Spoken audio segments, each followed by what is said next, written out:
What is it? Yimo looked at Xia Ziwei. She was a meticulous person in his opinion, so what she wanted to say would surely matter to him. What is it? Yimo looked at Xia Ziwei. She was a meticulous person in his opinion, so what she wanted to say would surely matter to him. Xia Ziwei organized her thoughts and recounted, 3 years ago, I was sending Imo Kong back, and because it was far away, Imo Kong called a helicopter over. When we neared the fishing island next to Hong Kong, I saw a civilian jet being a bit shaky as it almost fell into the ocean. But soon it seemed under control again, hence I didn't mind it much. But 2 days later, I saw on the Hong Kong news that a plane flying from Australia to Korea had gone missing. At the time, I guessed it was probably that plane I had seen, but I didn't really care about it then. Now, when I heard Imo Kong say that a plane from Hong Kong to San Francisco had also gone missing, it made me wonder, could it be because of the same people? Xia Ziwei was also very curious. Yimo's wife had actually been on the missing plane. Also, Yimo had married a mortal woman. She wondered what this girl would be like. She could even make someone like Yimo, famous among all the hidden sects, fall in love with her. Hearing Xia Ziwei's words, Yimo frowned. These two events might actually be linked. Do you remember anything else from that time? Yimo asked. Xia Ziwei shook her head. Not really. Yimo knew that for someone from the hidden sects, even if World War III were to break out, they wouldn't care about it, much less about some plane going missing. Yimo spoke to Imo Kong, Brother Imo, I'm going to investigate it. If Imo Ping has some news for me, then tell me. If not, never mind. Watching as Yimo left, Xiao Rou sighed. If Imo Kong hadn't known a magical person like Yimo, they would have been over today. She knew all too well what Zhang Feng would have done. That Yimo is really that strong? Xiao Rou subconsciously muttered. Xia Ziwei replied, he isn't merely strong. I was just casually kicked twice, but the rumors say that he can kill Earth levels like chickens. I also heard about the He Lu sect which tried to rob him of his blood coral. That not only did Yimo kill everyone who participated, those who sought revenge on the Beijing Yi family also all died. Out of the fear that Yimo would try to get revenge on them, they even sealed their sect. Imo Kong nodded and continued, at that time, Brother Yi came to this place and cured me of my disease. I already knew back then that Brother Yi was a person of significance, and now, he has indeed become a dragon. Just seeing Zhang Feng, this bastard, acting like a coward in front of him made me feel good. For the first time, Xia Ziwei agreed to Imo Kang's words. She said, his Luo Yu is very incredible too. I heard of the effects of the beauty pill. You can tell by the pill he gave out today that he's a pill master. The youth breathed and quickly said, I'm from the Ocean Gang. Because I was investigating the missing plane dash, the youth couldn't finish because the two had already caught up. They came in front of Yimo and didn't say anything. They just raised their hacking swords, chopping towards the youth, while another person pulled out a triangular spear and stabbed towards the youth's back. They were going to kill him disregarding Yimo's presence. Yimo kicked out, and the two men were kicked to the ground. They both spewed blood and couldn't move again. The reason he had been so merciless was because this youth had been investigating things for him. The youth who was bathed in blood looked at what happened in shock. What's going on? Yimo asked coldly, bringing him back to attention. The youth gasped and quickly explained, Yichenbei, not too long ago, my gang leader asked me to investigate the missing plane incident and the passengers on it. All of our gang members moved out. I happened to hear these two talk about a missing passenger on the plane in a park, and after noticing them, I followed the two to a private mansion. I was caught then, and they started hunting me. Yimo stopped the youth from talking, hoisted the two men from the ground and said, Call a taxi and take me to that old mansion. Yes. The youth immediately stopped a taxi. Although the young man was covered in blood, the taxi still stopped and seemed to know that if he didn't, the consequences would be very serious. Yimo flung the two inside and ordered the youth, continue. The youth told the taxi driver the address and continued. As soon as I got there, I heard a couple of Japanese talking. Just as I was about to show my head, I was caught. They started to hunt me, but luckily I was trained in athletics. Otherwise, I would have been caught up by these two bastards. My gang leader had showed me Yi Qianbei's picture, so that's why I recognized you. Thank you for saving my life. Yimo nodded and understood. Using the gangs was much more efficient than the government. How many people were involved in gangs? Even those who had a proper job were secretly in triads. With an order like that, it was like ordering the entirety of Hong Kong. This was different to some government search notice. Even if some civilians did know a couple of clues, they might not dare say it. But those in triads didn't really care. This wounded youth had been lucky and happened to hear the right news. It wasn't that far away, and soon they had arrived. Yemo took out a recovery pill for the youth and went on to hold the two men in his hands as he walked to the old mansion. As soon as Yemo entered the mansion, he knew it was empty. When you came here before, were there a lot of people? Yemo dumped the two men to the side and asked. The youth replied, I saw 4 men at the time, including these two. 4? So there were at least 2 who ran away. Yemo kicked the 2 awake and was ready to interrogate. The 2 said something, but it was in Japanese. Yemo couldn't understand it. Seeing Yemo frown, the youth immediately said, Yichinbei, I'll find someone who can understand them so that you can ask questions. Yemo nodded, but still said no need. Just get someone to drive over and bring the 2 to West Sand. Then you may find someone who can understand them. I'll follow soon. Yes. Rest assured, Yichinbei. I, Wang Xiaoxi, promised to finish the job, the youth said in excitement. Hearing that it was a personal order by Yichinbei, the Ocean Gang's car came very fast. Wang Xiaoxi and another youth carried the 2 men into the car and went to the Bamboo Night private manor. After the 2 left, Yemo went inside the mansion himself. This old-styled mansion wasn't common in modern-day Hong Kong anymore. It had a few rooms and was very tidy. Yemo walked around and saw nothing suspicious. After searching a few rooms, though, he found a small black sun symbol in a very hidden place. Other than that, he found nothing. Yemo scanned his spirit sense into the ground and quickly found an underground bunker. There seemed to be a lot of things in there that hadn't been taken away. Just as Yemo wanted to go in, his spirit sense revealed some timed bombs at the corners of the bunker. There were just a few seconds left before explosion. Although this ordinary kind of bomb couldn't take Yemo's life, it wasn't a simple matter being blasted by bombs all around him. He might get hurt. The moment he saw the bomb, Yemo quickly charged out of the old mansion. Rumble. As soon as Yemo came out, the old house went up in flames. Yemo's face looked bad. He suddenly realized he had made a mistake. He had underestimated this entire thing. What Wang Xiaoxi had discovered wasn't some minor hideout, yet they just didn't care. These people were resolute enough to immediately retreat and blow up the mansion. What did this mean? This meant that these people knew he had rescued Wang Xiaoxi and was coming back. As soon as Yemo understood this much, he knew things were bad. Wang Xiaoxi was in danger. The 2 Japanese guys he was bringing along were probably in fact 2-time bombs as well.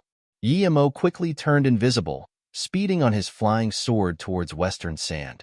Not too far away, Yemo noticed Wang Xiaoxi's car and felt a little relieved. Just when he was about to stop Wang Xiaoxi's car, he sensed some danger.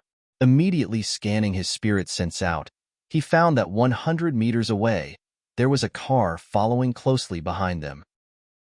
More importantly, the person sitting in the front had an RPG aimed at Wang Xiaoxi's car. These people were crazy. They actually dared use rocket launchers in civilian places. Shoot it quick, the HQ is gone already. There were 3 men in the car. The one talking was the middle-aged man sitting in the back, also speaking in Japanese. Yes. This man just spoke one word before sinking down. At this moment, the 2 realized that there was one extra person in the car. No one had seen when he'd gotten in. Who are you? When did you get in? The middle-aged man stared at Yemo in shock. Yemo rejoiced. Someone who understood Chinese. The driver had fast reactions, pulling out a gun instantaneously, but before he could fire, he was knocked out by Yemo and dumped onto the back seat. The middle-aged man was also knocked out. Soon, the car changed directions and stopped at a construction site. Yemo stopped the car and dragged the 3 men out. At this moment, he realized that the middle-aged man had a black sun tattoo on his neck. 2 out of the 3 understood Chinese. Under Yemo's interrogation, they revealed everything. The three were all Japanese and had been sent from a very large organization in Japan, the Black Sun Empire. Their goal was to find out the whereabouts of all great scientists. Guillermo finally knew why the plane had gone missing. There was a professor called E.I.A. Stein on the plane, which was why the Black Sun Empire hijacked the plane. Ning Qingxue just happened to be on it. Moreover, Guillermo also found out that the plane that went missing 3 years ago was also due to this organization. As for why this organization abducted so many scientists, Guillermo could guess that as well. No wonder they guarded their secrets so heavily. If this spread out, the entire world would be their enemy. However, Guillermo also found out that a very beautiful girl had jumped off the plane halfway. Guillermo knew that girl would probably be Ning Qingxue. His heart was burning with worry. He didn't know if Ning Qingxue had a parachute on at the time because normally, passenger jets didn't have parachutes. However, the one Guillermo captured obviously didn't know if the plane had one either. Seeing that he couldn't get anything more out of them, Guillermo turned them all to dust. As for abducting the scientists, Guillermo wouldn't care. Even if they took all the scientists in the world hostage, it had nothing to do with him. But how dare they abduct Ning Qingxue? Guillermo had listed the Black Sun Empire in his must-destroy list. Guillermo just hoped that Ning Qingxue had had a parachute. But even if she did, the passenger jet had been flying very high, so her chances of survival weren't huge, but this was better than nothing. Guillermo was no longer in the mood to investigate. He had to find Ning Qingxue immediately. Guillermo got to Western Sand as fast as he could and found Wang Xiaoxi standing at the door in distress. The two men were already dead. They had probably committed suicide by now.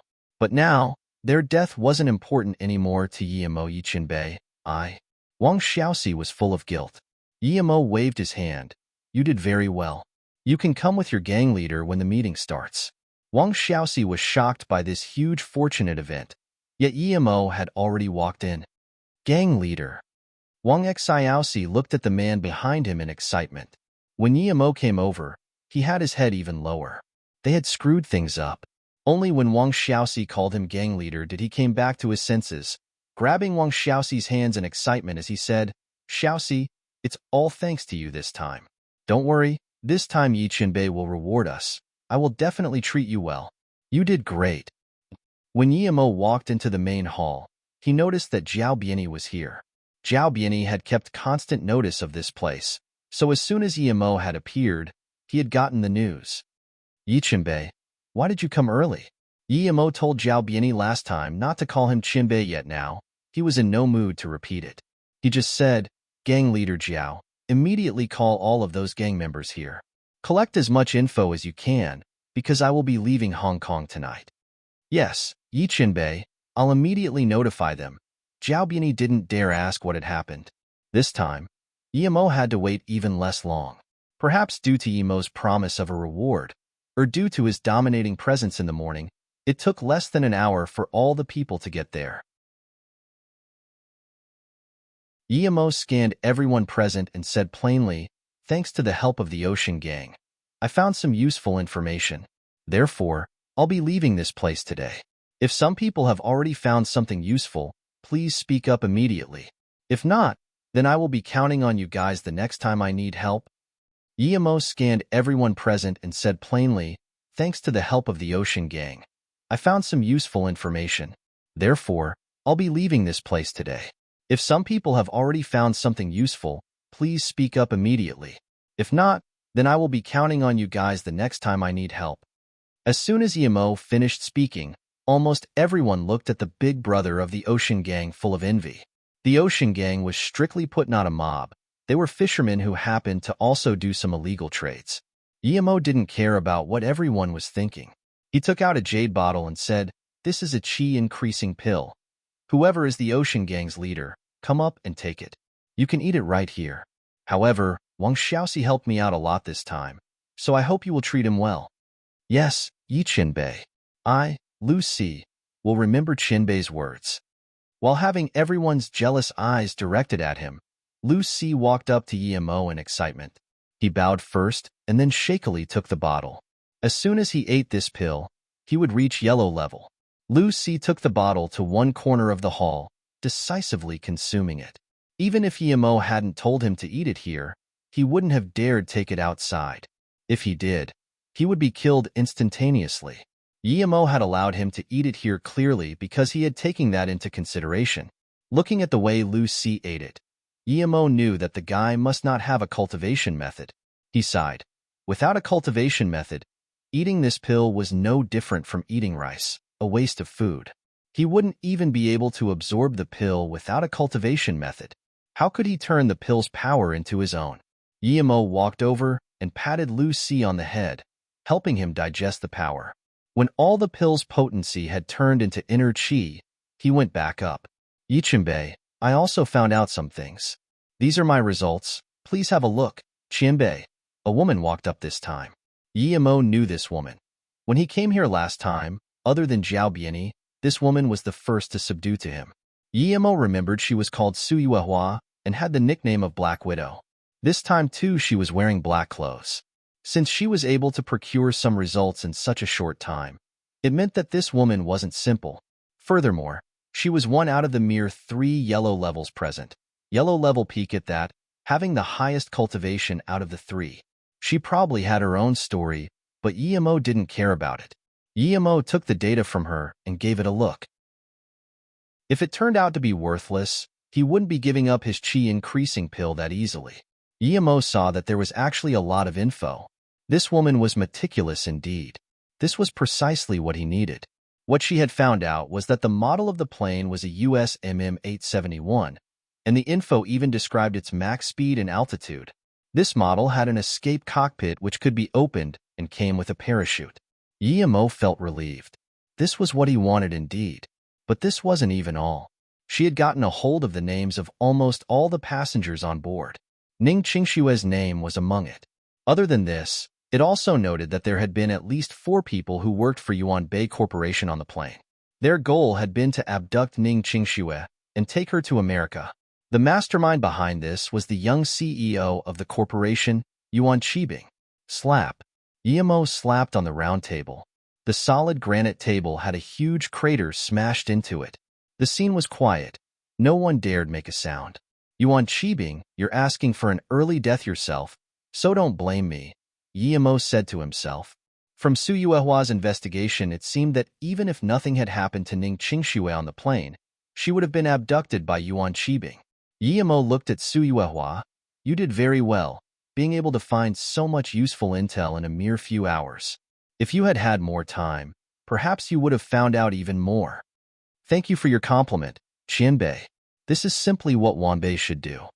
Suyuehua quickly stood up. Yemo nodded. Suyuehua wasn't old. She was at most in her 30s and having been able to reach yellow level middle stage, this meant that her talent was quite good. Her origins weren't simple either. He wondered how someone like her had started working in the mafia. TL note, yes, I know it was said before that she's yellow peak, and now that she's yellow middle. This is the original text of the author. He probably meant peak of yellow level middle stage. She said that this was what she should do, and not that it had been her luck. This meant that she truly was a capable woman. Her power in Hong Kong far exceeded your average gang level. Someone like her would be useful to him. At this moment, Lu Si suddenly yelled. He jumped up and punched. The solid stone floor had a bowl-sized dent punched in by his fist. Even the house started shaking. Everyone was shocked once again. Lu Si could make such a big hole in the solid granite floor. This meant that his power had increased to an incredible level. Yemo nodded. Not bad. You have yellow level power now, and some inner chi too. You just need to learn a few moves, and you'll truly have become a yellow level. There was something Yemo didn't say. Lu Si's foundation was too shallow. He had never trained systematically before. Although he had brought him up to the yellow level, only his reaction speed and power was at the yellow level. There would still be some difference compared to someone who had trained to the yellow level by himself. Seeing Lu Si became yellow level in such a short time and his power shocking everyone at the scene, people's eyes were red as they cursed for not having gotten this opportunity. But after that, everyone turned their eyes to Suyuehua. From Yemo's words, they knew that the next one to get the pill was Suyuehua. Suyuehua also stared at Yemo nervously. Ever since she'd reached yellow level middle stage, she had sunk into a bottleneck. 5 years had gone by, and she was still yellow middle stage. This was due to her lacking cultivation time and environment, but also due to not having any good herbs to her disposal. She had never doubted her potential. If her potential wasn't good, she wouldn't have reached yellow level in her 30s. Thank you for everything, Qianbei. Only now do I realize how pitiful I was before. Lu Si walked up to Yimo and knelt down. Before he'd reached yellow level, he had no concept of ancient martial arts at all. He just knew that yellow level was stronger than him. But now that he reached the yellow level and had some faint inner qi in his body, he realized how ridiculous his thoughts were before. He also grasped that if a normal martial artist were to fight with a yellow level warrior, then no matter how good they were, they would die for sure. He hadn't even dared dream about his current power before. From this, one could see how terrifying Yimo was. Yimo waved his hand and said, "No need to thank me. This is what you deserve. Go back first." Everyone looked at Lu Si with envy. Although everyone wanted to ask how strong he was right now, no one had the guts to talk now. Some gangs who had conflicts with Lu Si were already thinking of ways to resolve them. Yimo looked at the hopeful Suyuehua and said, "You are very good. There's a qi increasing pill here. Eat it now. It depends on your luck if you can reach black level or not." When he gave a pill to Luo Xian, she had been just yellow level middle stage, yet she reached black level primary stage peak under the effects of the pill. But Suyuehua was already at the peak of yellow level middle stage. Suyuehua quite possibly might reach the black level. Yimo's words shocked everyone again. He said she might even reach black level. Everyone knew there were 3 yellow levels from what Yimo had said in the morning, but they didn't expect she actually wasn't yellow level primary stage. Her name wasn't well known in Hong Kong, yet she was a yellow level. This made a lot of people who had had nefarious schemes for her feel some cold sweat. Suyuehua took the pill excitedly. For her, it was already heavenly fortune if she could break past the yellow level middle stage barrier. But Yimo said that she might even reach black level. She almost couldn't contain herself from excitement. Black level. She had never even dreamed about it before. Seeing Suyu consume the pill and digest it, Yimo nodded. Suyuehua did have her own cultivation method. But even the yellow level middle stage, Suyuehua didn't dare to bring the pill outside and chose to take it here. Seeing Suyu consume the pill and digest it, Yimo nodded. Suyuehua did have her own cultivation method. But even the yellow level middle stage, Suyuehua didn't dare to bring the pill outside and chose to take it here. With everything done, Yimo stood up. "Thank you everyone for your help. I will gift everyone a recovery pill. Then, the meeting ends here today. You may leave after taking your pill." Yimo took out a big porcelain vase and gave it to Jiao Biani, making him give everyone one. This pill wasn't very precious, but could treat wounds much better than normal medicine.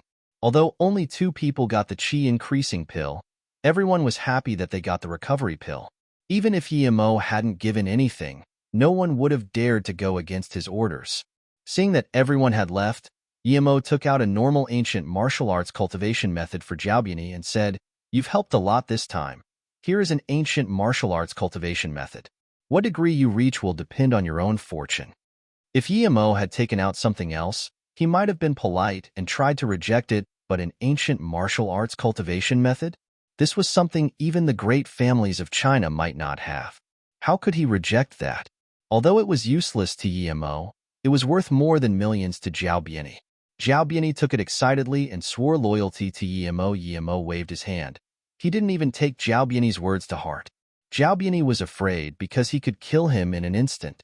If his power were weaker than his, Jiaobiani might just kill him immediately. The reason he gave everyone a pill and Jiaobiani a cultivation method was because he might need their help in the future. He couldn't just come when he needed help and leave when he didn't. If things were to continue like that, then even if they didn't dare to not come, they would do things half-heartedly. I have a friend called Mo Ping. If he comes tomorrow, tell him that I'm already gone. Yimo was afraid Mo Ping would come looking for him. Mo Ping? Jiao Biani repeated. What? You know him? Yimo looked strangely at Jiao Biani. Jiao Biani nodded nervously. If it's the Mo Ping of the Half-Mountain Mansion, I know of him, but I don't know him personally. His uncle is a British baron, and he is the chief of commerce of the Hong Kong Commercial Association. Emo just realized that Emo Kong and Emo Ping had such a status, yet no matter how much status they had, they were played with however the hidden sex liked it. Okay, you leave first. I have something to say to Su Yuehua. Emo saw that she had digested the pill, and her face showed surprise and joy. Yes. Zhao Biani quickly exited. Today's events had been like a dream. Even now, he didn't dare to believe that he had acquired an ancient martial arts cultivation method. Walking outside, Zhao Biani thought of something. How could Yemo take out so many things if he wore such thin clothes? He wondered how Yemo had taken out all these things. Thinking about this, Zhao Biani shivered and quickly stopped his thoughts. Yemo studied Su Yuehua and felt disappointed. Her cultivation ability was far less than her investigation capabilities. Su Yuehua had only reached half-step black level. Still, she couldn't be blamed. This was due to her potential and cultivation method. Luo Xian came from the inner hidden sections. Her cultivation method must be the top of the top. Also, not everyone could become a core member of the inner hidden sex like her. So since she could, it meant her talent was first grade. If it wasn't due to Ning Qingxue, Yemo wouldn't take out the precious qi-increasing pill. Although those little more than 10 pills were useless to him, he still had a lot of people working for him. Su Yuehua walked in front of Yemo with joy, bowed and said, "Thank you for your pill, Qianbei. I didn't expect to benefit so much." Compared to Yemo's thoughts, she was very satisfied. Not only had she reached the tertiary stage of the yellow level, she went past the peak stage and reached half-step black level. Yemo nodded and said, "Although you didn't reach black level now, you can in a few years of hard work. Su Yuehua, you're a smart person. Do you know why I made you stay behind?" Su Yuehua wasn't ugly, but she wouldn't be so arrogant as to think Yemo wanted her here for her looks. "Qianbei, please make your orders. Although my power in Hong Kong is average, I have my ways." Su Yuehua immediately understood what Yemo meant. Yemo nodded in approval. "Your abilities are undoubtedly there. If possible, I want you to keep investigating this matter for me. And if you want, you may go to Flowing Snake. I have something that I need someone like you to do. However, the moment you go to Flowing Snake, you belong to me. Of course, this all depends on what you want. I won't force you, don't worry. If you do agree to go to Flowing Snake, then go there after you finish your investigation. If not, then just give your investigation results to Zhao Biani. You don't need to reply to me now. You can think it over first." "Flowing Snake?" Su Yuehua exclaimed. That was Luo Yu's territory. She quickly understood, though. She was really stupid. If Luo Yu didn't belong to Yi Qinbei, how would Fei Yu have been able to get the spot? Furthermore, Yemo taking out that many pills had to mean that he was a pill master. Indeed, Yemo confirmed, "Luo Yu is my asset, but you probably figured that out already." Yemo thought that if Su Yuehua were to join Luo Yu, they wouldn't have people investigating them yet know nothing about it anymore. Neither Su Ping nor Fong Nan could be intelligence officers. They lacked the brains and a kind of meticulous thinking. Su Yuehua could fulfill this job and, more importantly, if she joined Luo Yu, Yemo planned for her to investigate North Sand. He wanted to annihilate them, but he didn't know much about them. After Su Yuehua left, Yemo called Yu Miaodong, "Sister Yu, use all means at your disposal to bring down Yuan Bei Corporation. As for the Yuan family people, I will go for their throats after I come back." Okay. Even without Yemo making this call, Yu Miaodong was planning to do just that. How dare that Yuan Qibing scheme for Ning Qingxue? Is Yiling still all right? Yemo asked. Yu Miaodong immediately replied, "She's very busy studying pill concoction with Eru." Yemo afterwards made some simple arrangements with Zhao Biani and left searching along the flight route. At this moment in another mansion, 4 men sat closely negotiating. The 4 of them had a name. The Hong Kong 4 strange looks, however, people only dare whisper this name, because those who've said it in front of them have been killed. The 4 were all brothers, and were the cruelest out of the entire Hong Kong mafia. Even the police felt fear for the 4. Although they were brothers, they didn't look like each other at all. That's why they were called the 4 strange looks. The tallest man was the big brother, called Fu Eugene. He was yellow level. The long-haired man sitting on the ground was Fu Yuan, the second brother. The shortest was third brother Fu Yuzhan. The youngest was the fastest and whitest. He was Fu Yuhai. The four brothers were pirates and had found an ancient martial arts cultivation method in a tomb. The tomb had almost killed them, though, so they hadn't ventured in any further, just leaving with the book. With this cultivation method, the big brother reached yellow level middle stage, but second, third as well as fourth brother were only almost nearing yellow level. Because of their talent, they were stuck. They knew there were good things in that tomb, but even though they liked adventuring, they weren't stupid. They knew they would die for sure if they went in, so the four had arranged to go in again once they all reached yellow level. But due to the other three being unable to reach yellow level, and because they were living well in Hong Kong, they dumped that aside. But then today, Yemo said that he had a pill for reaching the yellow level. They too had gone to Yemo's meeting today, all of them interested in the chi-increasing pill. They too had gone to Yemo's meeting today, all of them interested in the chi-increasing pill.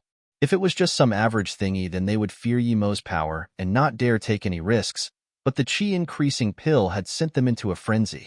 Even an idiot like Lucy, who had no cultivation method, could get a pill. How could elite people like them not get one? One could imagine that if the four of them got the chi-increasing pill and all became yellow level, with there being a possibility of Fu Eugene reaching black level, they would then be able to dominate the world. But the problem was, Yemo's name was too great, and so was his power that they witnessed. They didn't know whether they should make a move or not. Big brother, Yemo is only by himself, and you're yellow level. If we ambush him, there's a high chance that we will succeed, Fu Yuan said. He really wanted to reach yellow level and go explore that ancient tomb again. The third brother shook his head. Second brother, big brother is right to hesitate. We saw for ourselves today. Although he's a little weaker than us, that Li Baoya was not bad, yet Yemo killed him so easily. And that fireball is very strange too. Fu Eugene nodded. Third brother is right. If Yemo was really that easy to attack, that old fox Zhaobiani wouldn't be so easy to talk to. His subordinate Peng Yang is no worse than me. Why doesn't he attack then? Peng Yang fought with Yemo last time, and he was no match for him at all. Furthermore, do you think Earth Fiend is that easy to annihilate? I don't need to explain to you the terror of Earth Fiend, yet they were actually annihilated by Yemo. He's too horrific. If the pill was in anyone else's hands, I would charge up without a doubt. But this Yemo, he's too strong. Fu Eugene shook his head. The fat brother stood up now. He was the fourth brother and the most cunning one out of the four. The reason they could have their current status today was heavily related to his work. Fu Yuhai shook his head. Let's not talk about who is right or wrong. The use of the chi-increasing pill is too great for us. If we have it, then even if we go against the legendary hidden sects, we still might not have to be afraid. And this thing isn't something we can buy with money. Fu Eugene looked strangely at Fu Yuhai and asked, "You're saying we should attack?" Fu Yuhai nodded. I support attacking. The only reason why we are where we are now is because we obtained that ancient martial arts cultivation method. What would we become if we got the chi-increasing pill on top of it? But fourth brother, don't you know Yemo's power? Not only did he annihilate Earth Fiend, Nanqing and Metal River were defeated by his hands all the same. Fu Yusen frowned. Fu Yuhai sneered, of course we will attack, but the key is how we are going to attack.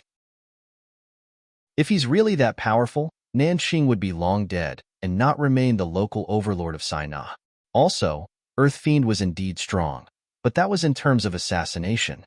They were assassins. Even a normal assassin would be able to assassinate a yellow level. Yemo is strong. I never said he wasn't. His fireball has the capability to kill, sure, but why does he use it? To make us fear. If he really were strong to the point of killing us just by raising his hand, would he need us to fear him? Plus, Fu Yuhai scanned his brothers and said, I suspect that fireball of his is related to some high-tech tricks.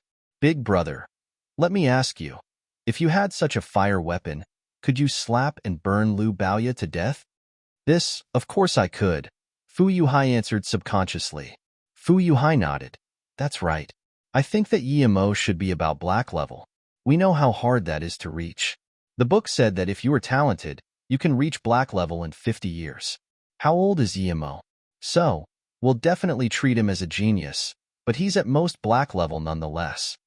But fourth brother, I heard that Daoixian of Metal River also died by his hands. Daoixian was black level, Fu Yusin commented. Fu Yuhai said confidently, let's not talk about whether Daoist Xiao was black level or not. Even if he was, can't Yimo have ambushed him? That's why, if we want to kill Yimo, we can't fight him head-on. We're no match for him. We need special means to kill in one strike. This chi increasing pill is worth the risk. Fu Yuin said, I agree with fourth brother. His analysis is very sound. Fu Eugene was obviously convinced and asked, fourth brother, what's the plan? Fu Yuhai smiled. I think we should give him a taste of his own medicine. Explain, Fu Yuin said. Fu Yuhai had a cruel look on his face. We'll get someone to make a huge bomb, maybe even an incendiary one. I heard that there's an organization in Southeast Asia that is able to make laser bombs. It's tens or even hundreds of times more powerful than normal bombs. But it's pricey. Still, I believe that compared to the chi-increasing pills, money means nothing. Seeing that the others didn't speak up, Fu Yuhai continued, of course, we need to choose a good ambush location so that we manage to kill him in one go. Okay, let's negotiate how we're going to act out the plan. It's a pity we don't have any special bombs ready. If we did, tonight would have been the best timing. Yimo sent us away, but he kept that sexy Black Widow. Perhaps they're doing it. I really didn't expect her to be a yellow-level warrior. What a shame. If only I could have a go on her. Fu Yuin commented in disappointment. Fu Eugene shook his head. Second brother, we're talking about a serious matter here. This concerns our lives. Yimo would never keep Black Widow for sex. Actually, perhaps he has already left Hong Kong. Big brother is right. If Yimo was someone like that, we wouldn't need to be so careful. But if second brother wants Black Widow, it's really a simple matter. Even if she reached black level, we could still capture her. However, we shouldn't try her before we have Yimo. I think the reason Yimo kept her was due to her intelligence-gathering abilities, Fu Yuhai warned. Fu Yuin laughed awkwardly. It was just a joke. Sui Wehua was also being hesitant. She was considering whether she should follow Yimo or not. Yimo had stated very clearly that he wanted her to work for him. Sui Wehua believed that even if she disagreed, Yimo wouldn't go back on his words and trouble her. But she had her own hardships too. No one knew that she actually originated from an annihilated hidden family. Only she had escaped the massacre of her family. Her father had given her an ancient martial arts cultivation method, and it took her almost 20 years to stumble to the yellow-level middle stage. She knew that with that kind of progress, she would never be able to get revenge in her entire life. She thought that since Yimo had formed such a big company, had connected with Hong Kong's high-profile people, and had even annihilated Earthfiend, this meant that he had great ambition. If she were to get involved in it, she would be affected for sure. She was used to her current life. Although she had no hope at getting revenge, she felt that her current life was peaceful. Even though she was in the mafia society, she never really went to fight and kill. She was doing proper business, which didn't mean that she didn't come into contact with the mobs. The reason why she was called Black Widow was because a medium-sized gang had wanted to take her in and seize all of her business. During the ensuing conflict, she annihilated the entire gang. Just like that, her name got big. That's why no one in the underground world dared do anything to her. She considered life to be better than before. But she understood that if she didn't follow Yimo, her life would be just that. There would be no progress. She gave it a lot of thought and in the end decided to have a look and see whether Yimo was the ambitious person she thought he was. As soon as she came back to her hotel, though, it turned out that there was already someone waiting there for her. Do you have some business with me? Sui Wehua noticed that the person who was waiting for her was Lu Si, the gang leader of the Ocean Gang. Such a minor gang wasn't worthy of Sui Wehua's consideration, though. Do you have some business with me? Sui Wehua noticed that the person who was waiting for her was Lu Si, the gang leader of the Ocean Gang. Such a minor gang wasn't worthy of Sui Wehua's consideration, though. Lu Si knew his own status and knew that he amounted to nothing in her eyes. Seeing Sui Wehua, he stood up and said respectfully, Big Sister Sue, I came to serve you. Sui Wehua looked at Lu Si confusedly. You want to follow me? Your businesses are all in the sea, while mine concern hotels and intelligence. Lucy said seriously, Sister Sue, I know that my ocean gang must seem worthless in your eyes. I was lucky that Yichinbei gave me a chi-increasing pill. I reached the yellow level all thanks to this pill. And after reaching the yellow level, I came to realize how lowly I had been before. Sui Huahua seemed to have understood where he was going with this. She sat down and told Lucy to sit down first too. After sitting down, Lucy continued, I know fully well that my meager abilities are worth nothing to Yichinbei, but it's different for Sister Sue. Yichinbei wants to keep Sister Sue due to Sister Sue's capabilities. So I think if I follow Sister Sue, then if Sister Sue follows Yichinbei, I can benefit a little too. Sui Huahua started looking at Lucy properly for the first time. No wonder her father had told her to never underestimate anyone. Lucy didn't have great fame and was just a small boss in the Hong Kong mob world. Yet he could see that far ahead, imagining why Yichinbei would keep her. He wanted to progress higher, which meant following Yimo. But he knew that Yimo didn't need him, so he came to her instead. This person was quite cunning. Although the Ocean Gang was a small gang, it was still a fat piece of meat. Also, he had managed to survive in between all those big gangs, which proved that he wasn't that simple. You're very smart, Sui Huahua applauded. She finally comprehended that she wasn't the only smart person around. She had still been thinking about whether or not to join Yimo. Yet some people were already trying all they could in order to follow Yimo. Thank you for your compliment, Sister Sue, but I don't dare to be called smart in front of Sister Sue. I am loyal, though, so if Sister Sue is willing to accept me, I swear that I will manage affairs wholeheartedly for Sister Sue, Lucy promised solemnly. Sui Huahua smiled and stood up. Gang leader Lu, go back for now. If one day I really do end up following Yichinbei, I will notify you. Lucy rejoiced and stood up. Before he left, he hesitated as to whether or not he should voice his conjecture. Is there something else? Sui Huahua had noticed it. Seeing her ask, Lucy seemed to have made up his mind and said, Yes, Sister Sue. Today, when Lu Baoya wanted to rob the pill, I was sitting behind the four strange looks. I saw that Fu Yuan had actually wanted to stand up, but was quickly pulled back by his big brother. I took special notice of the four, and as soon as they left the meeting hall, they signaled each other and gave each other a nod before speeding away. I suspect that they might try to harm Yichinbei. Sui Huahua frowned and stared at Lucy, saying slowly, In that case, why didn't you go tell Yichinbei? Lucy said awkwardly, I'm afraid that Yichinbei might think I'm intentionally trying to get close to him. Also, I had been sitting behind the four strange looks, hence if I went to tell Yichinbei, this might reach their ears. My ocean gang is but a small gang. They would destroy us easily. But you're yellow level now. Why are you afraid of a mere four strange looks? Besides, aren't you afraid that I will expose you? Sui Huahua said suspiciously. Lucy said carefully, the four strange looks can make even gang leader Jiao feel threatened. There's no way they're that simple. And even if I myself am not afraid, my men are ordinary people. They could be easily killed by them. As for exposing me, Sister Sue wouldn't expose me for this. If I didn't trust Sister Sue's integrity, I wouldn't have come today. Sui Huahua nodded. Okay, I got it. I will take note of this. Go back first. When I need you, I will notify you. Lucy left the hotel happily. He knew that since Sui Huahua had said this much, it meant that if she were to follow Yimo, she would definitely take him with her. Before Lucy had experienced the power of yellow level, he didn't think much of it. But now that he was yellow level himself and had realized its power, he desired more of that power. Sui Huahua had indeed refreshed her outlook on Lucy. He had a brain and wasn't impulsive. Regardless of whether what he had seen was correct or not, she was planning to investigate it. The pill Yimo had given her far exceeded what she had done for him. She could handle such things easily, so why not? Moreover, other people might fear the four strange looks, but she didn't. The moment Ning Qingshu had jumped off the plane, she knew she would still die. A strong sense of suffocation came upon her. She felt a strange air current about to wash her away and a huge pressure almost crushing her. She couldn't even breathe. In a short moment, she started to hallucinate. This was completely different from the skydiving she had trained. And this was when the plane had descended to less than 10 kilometers above Earth.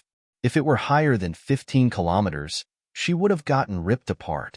It seemed like the parachute wasn't opening for a century. Ning Qingshue's brain was chaotic. She was suffocating and about to be ripped apart, yet at this moment, the necklace on her chest emitted a white light that protected her. This time, Ning Qingxue saw it clearly. The white light was faint, but seemed like it could last a long time. That pressure and cold was gone, but she could still barely breathe. Was she going to die of suffocation? Just when she was feeling extremely suffocated, a faint qi flow went up to her brain, making her clear up again. What was this? Ning Qingxue remembered the cultivation method Tang Beiwei had taught her. The first meridian cycle Tang Beiwei had taught her went the same way as this qi flow had gone. Ning Qingxue rejoiced. Had she really once learned this cultivation method? Had Yimo really taught her this before? Still, that qi flow had been very weak. So without a second thought, Ning Qingxue started to complete the meridian cycle Tang Beiwei had taught her. At a few thousand meters above the ground, the parachute opened by itself, but Ning Qingxue was still sunk deep into completing the meridian cycle. She didn't even feel the parachute open. After a long time, Ning Qingxue felt a piercing coldness on her skin as she woke up. She hadn't died. She had landed on the boundless ocean. Ning Qingxue immediately realized that she had landed in the Pacific Ocean. But if she wasn't going to be able to find land, she would eventually still die nonetheless. Ning Qingxue unbuckled the parachute and then remembered there should have been an emergency flotation hoop in the cockpit, but she hadn't considered that much at the time and hadn't taken it out. In her bag, other than some food, there was only some fire-starting equipment and medicine. Ning Qingxue shivered. Even if she didn't drown, she would be frozen to death or eaten by sharks. Ning Qingxue held on to the bag tightly. She couldn't throw this away. If she did, then she wouldn't live even if she did find land. The frigidness was permeating deeply into her bones. Ning Qingxue subconsciously started to run the meridian cycle again. She felt strange about it. As long as she cultivated, that coldness would go away. She even felt a little bit warm. Time passed slowly, and when Ning Qingxue woke up again, it was already night. In front of her, there was a white glacier reflecting the moonlight. Ning Qingxue rejoiced and started swimming towards it. She felt lucky that she still had so much stamina after such a long time. However, she was quite hungry. When she came to this glacier, Ning Qingxue started feeling cold again. The wind blew as she cowered into a crevice within the icy mountain. The freezing temperature forced her to keep up the cultivating. She opened up a can and ate it, all the while continuing with her cultivation. She knew that the moment she stopped, she would freeze. Currently, Ning Qingxue started to believe more and more that she had practiced the cultivation method Tang Beiwei taught her before. She understood a lot of the directions of the meridian cycle and completed it as if by habit. By the time Ning Qingxue woke up again, the sun was already up. Ning Qingxue found that the clothes on her body had already dried. However, her necklace's light seemed dull. By the time Ning Qingxue woke up again, the sun was already up. Ning Qingxue found that the clothes on her body had already dried. However, her necklace's light seemed dull. Ning Qingxue took it out and looked at it worriedly. When she saw the protection of the necklace, she felt an emotional attachment to it. It was like her friend, sacrificing its lustrous appearance to protect her. Was it really just as Mu Mei had said? The last time, had this necklace also protected her in danger? Did the necklace turn dull last time as well? And as time went by, it recovered its sheen? Putting the necklace down, Ning Qingxue investigated the situation her own body was in. There seemed to be some extra power in her dantian. She could use the power inside of it however she liked. Was this the qi Tang Beiwei had spoken of? Or the qi of ancient martial arts? Master Wu Guang had said that in order to cultivate qi, even a talented ancient martial arts practitioner had to spend at least 5 years or more. Normal people needed 10 years. And some would never be able to get it in their entire lives. She'd only cultivated for 20 or so hours and gotten inner qi. Suddenly, Ning Qingxue's face changed. She remembered something else that Master Wu Guang had said. If she really had had such power, then in 1 year's time, She should have been able to use her power to envelop her memories before she died. Had that really been the case? If it was all true, then this indicated that Mu Mei hadn't lied to her and Wu Guang's words had also been true. That would mean that she really had fallen in love with Yemo. How could this be? How could she fall in love with Yemo? Who was Yemo? She had already investigated him. Some rich second-generation kid that was a trash to society. She believed that no matter what, they would have never been together. Wait, hadn't she ignored something? According to Mu Mei, Yemo had changed a lot. When Yemo came to U-State to find her, he really did seem different from the Yemo she knew. Other than still being obsessed with her, everything else was different.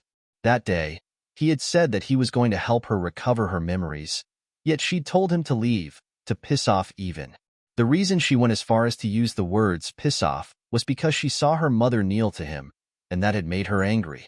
His face had turned very pale at the time as he took out that pill he claimed to be a face-preserving pill, yet after she ate it, she still told him to leave. He even spat blood then. Her mom had been even worse of, saying that the spot Yemo was standing in was her home, and she had made Yemo leave through the window. Ning Qingxue suddenly imagined the desperation and pain Yemo's heart had to have been in at the time. She had indeed felt the changes in her body after eating the pill. Had that face-preserving pill been for real? Didn't that mean that it was worth a fortune? She thought Yemo had been bullshitting, yet after seeing the effects of the defensive necklace and the Luo Yu beauty pill, she ended up doubting those thoughts. Beauty pill, face-preserving pill. Ning Qingxue suddenly came to realize that both pills were related to beauty. Didn't that suggest that the two pills were related? Concluding this, Ning Qingxue shivered. She understood now, considering how Fei Yu had gotten chosen and CEO Yu's attitude towards her, as well as the mysterious big boss of Luo Yu. If she still didn't deduce that Luo Yu was related to Yemo, she would simply be too stupid. If it weren't Yemo's company, why would Luo Yu have chosen her corporation? If Yemo wasn't the big boss, why would someone as capable as Yu Miaodong have been so respectful to her? If not because she was Yemo's wife, why would Yu Miaodong have been so rude to Yuan Qibing, going so far as to even target him? After all, Luo Yu was a new company. They couldn't just randomly offend Yuan Bei, even if they really didn't want to cooperate with them. How come Yu Miaodong hadn't sent representatives to other companies, but just to hers? So that's it, Ning Qingxue murmured. She had come to realize a lot of things. She guessed that what Yemo had told her was probably true. Ning Qingxue grabbed her hair. Although she believed these things now, she still couldn't believe that she'd fallen in love with Yemo. Ning Qingxue sighed and cast these thoughts aside as she walked out from the crevice and found a place to sit. She took out some things to eat before realizing she was short on water. If she couldn't find land as soon as possible, she would die all the same. But before she died, she wanted to know why she would fall in love with Yemo and even preserve their memories when she had been moments from death. After a long while, she stood up dazedly. Countless thoughts flashed across her mind. She wondered how her parents were. They must be really worried. Ning Qingxue sat there for a whole morning. Then, Ning Qingxue decided that she needed to find land and couldn't just be wasting time here. The sun was covered by clouds with the temperature getting colder again. Ning Qingxue looked around. She figured that since she wanted to leave the glacier, she'd have to find a place to go on land. She really didn't like swimming in the ocean. In the far off distance, Ning Qingxue actually saw a black shadow getting bigger and bigger. It was a ship. It really was a ship. Ning Qingxue's heart started thumping.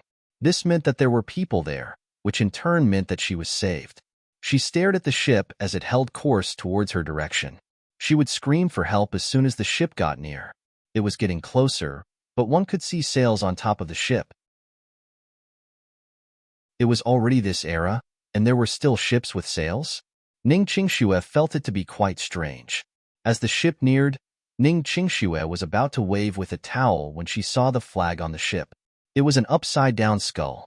Even in the middle of the day, Ning Qingxue could still feel the chills. There didn't seem to be even a single person on the ship, and Ning Qingxue quickly put her hand down. She was afraid to attract the ship. Luckily, her eyes were good, or she wouldn't have been able to spot the skull flag. Ning Qingxue carefully hid in the crevice again and took out the gun from the bag. It was an MP5 KA4. The thing was, she only had 2 clips, one of which had been acquired from the runny-nosed guy.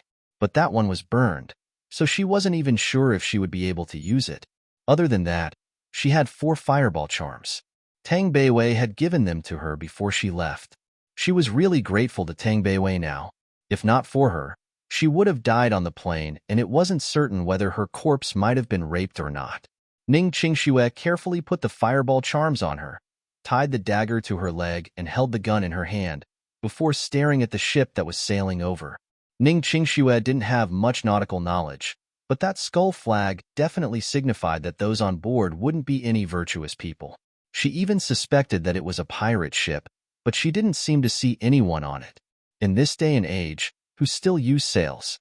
This alone was already very eerie on itself. Ning Qingxue didn't like watching movies, but she had still seen those movie posters. If this ship was really a pirate ship, she would only be able to pray that they didn't see her. She would rather die alone on this glacier than be taken away by pirates.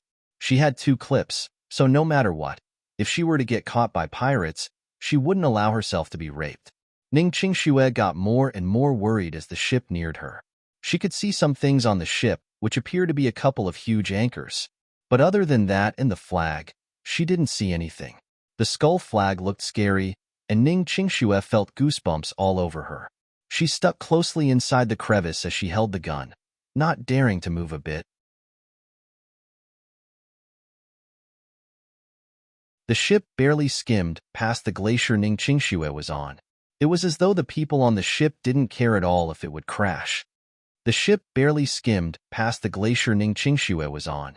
It was as though the people on the ship didn't care at all if it would crash. Ning Qingxue didn't even dare move. This ship seemed too quiet. There wasn't any sound at all. Ning Qingxue had a sudden thought. Was the ship moving on its own? Or was it indeed a pirate ship that had had a fight with another group and had everyone on the ship died? But even then, there should be some battle scars at least. What she was seeing was a perfectly fine ship. The sails even looked brand new. If this really was an empty ship, then wouldn't she have greater chances of survival? Ning Qingxue rejoiced and didn't give it much further thought.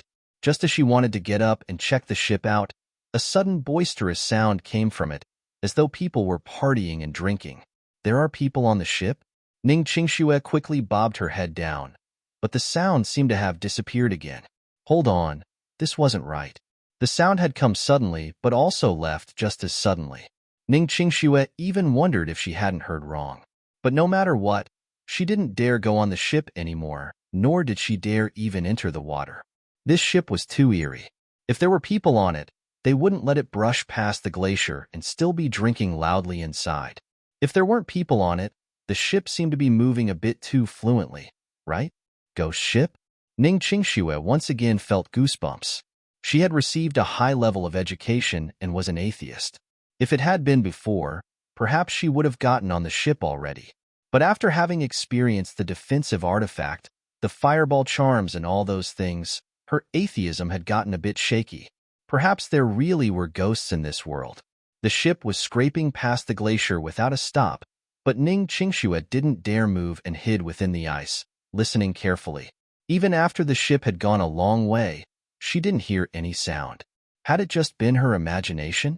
The sea surface got colder once again due to the sun being covered in clouds, and fog was also starting to form, while the ship disappeared from her sight. Ning Qingxue shivered. She didn't dare go into the water and search for land anymore. She might as well just stay on this glacier. In order to resist the cold, Ning Qingxue cultivated nonstop.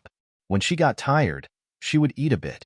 During the day, as the sun came out, she stood on the glacier looking around in hopes of finding a normal ship.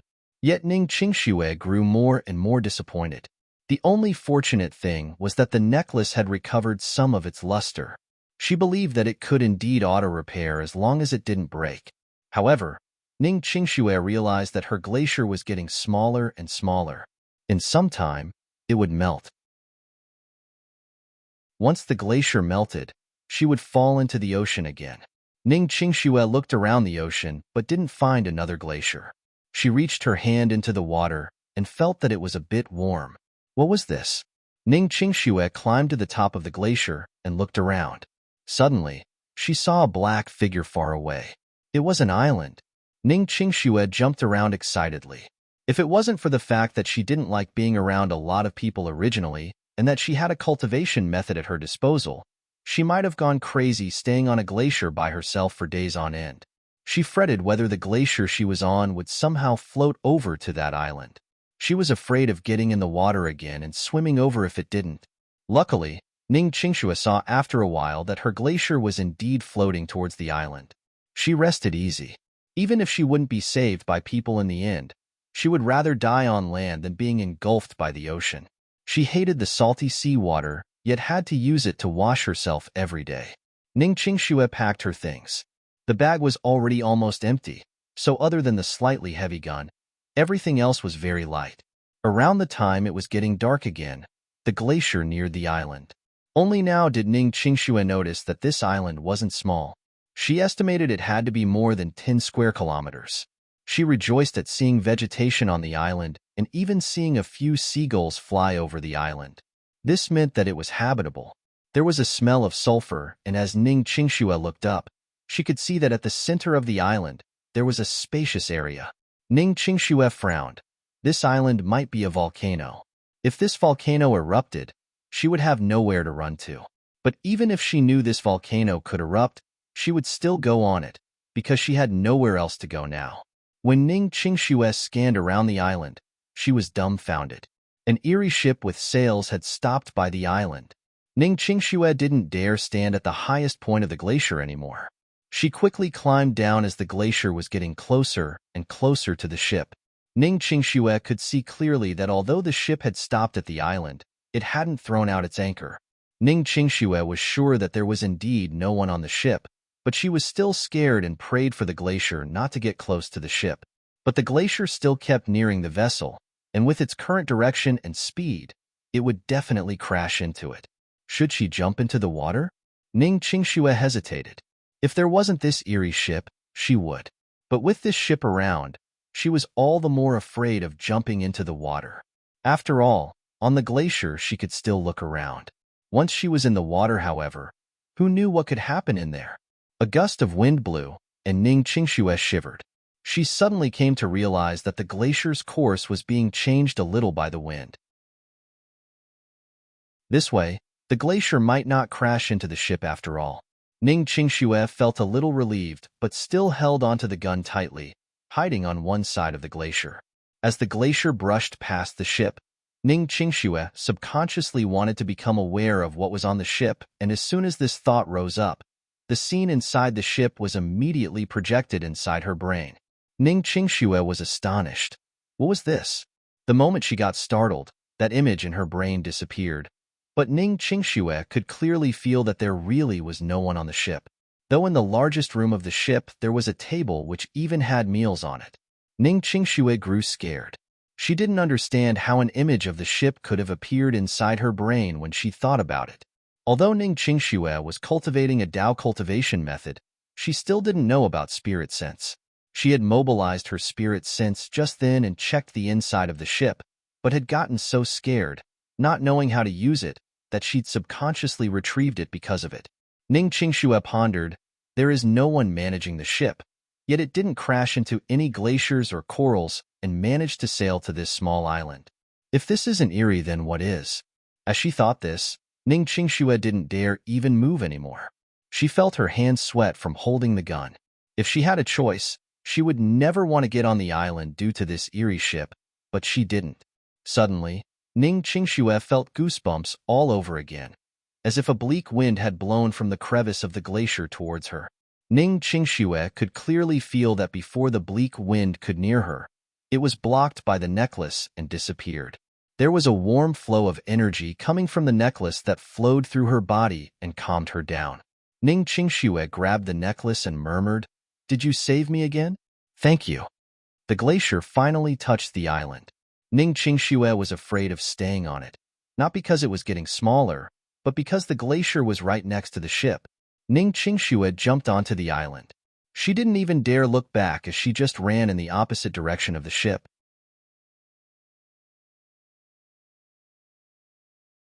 Yimo had already gone along the original plane route twice.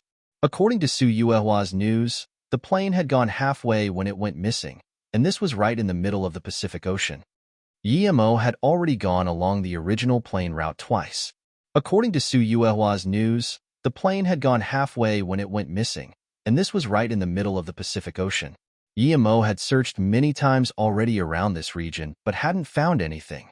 Guillermo stood in the air above the Pacific Ocean. Although he was worried, there was nothing he could do. He hated that his power was too weak. It would be much easier to search if his spirit sense could scan tens of kilometers already. However, at the moment, he could only see around 400 meters with his spirit sense.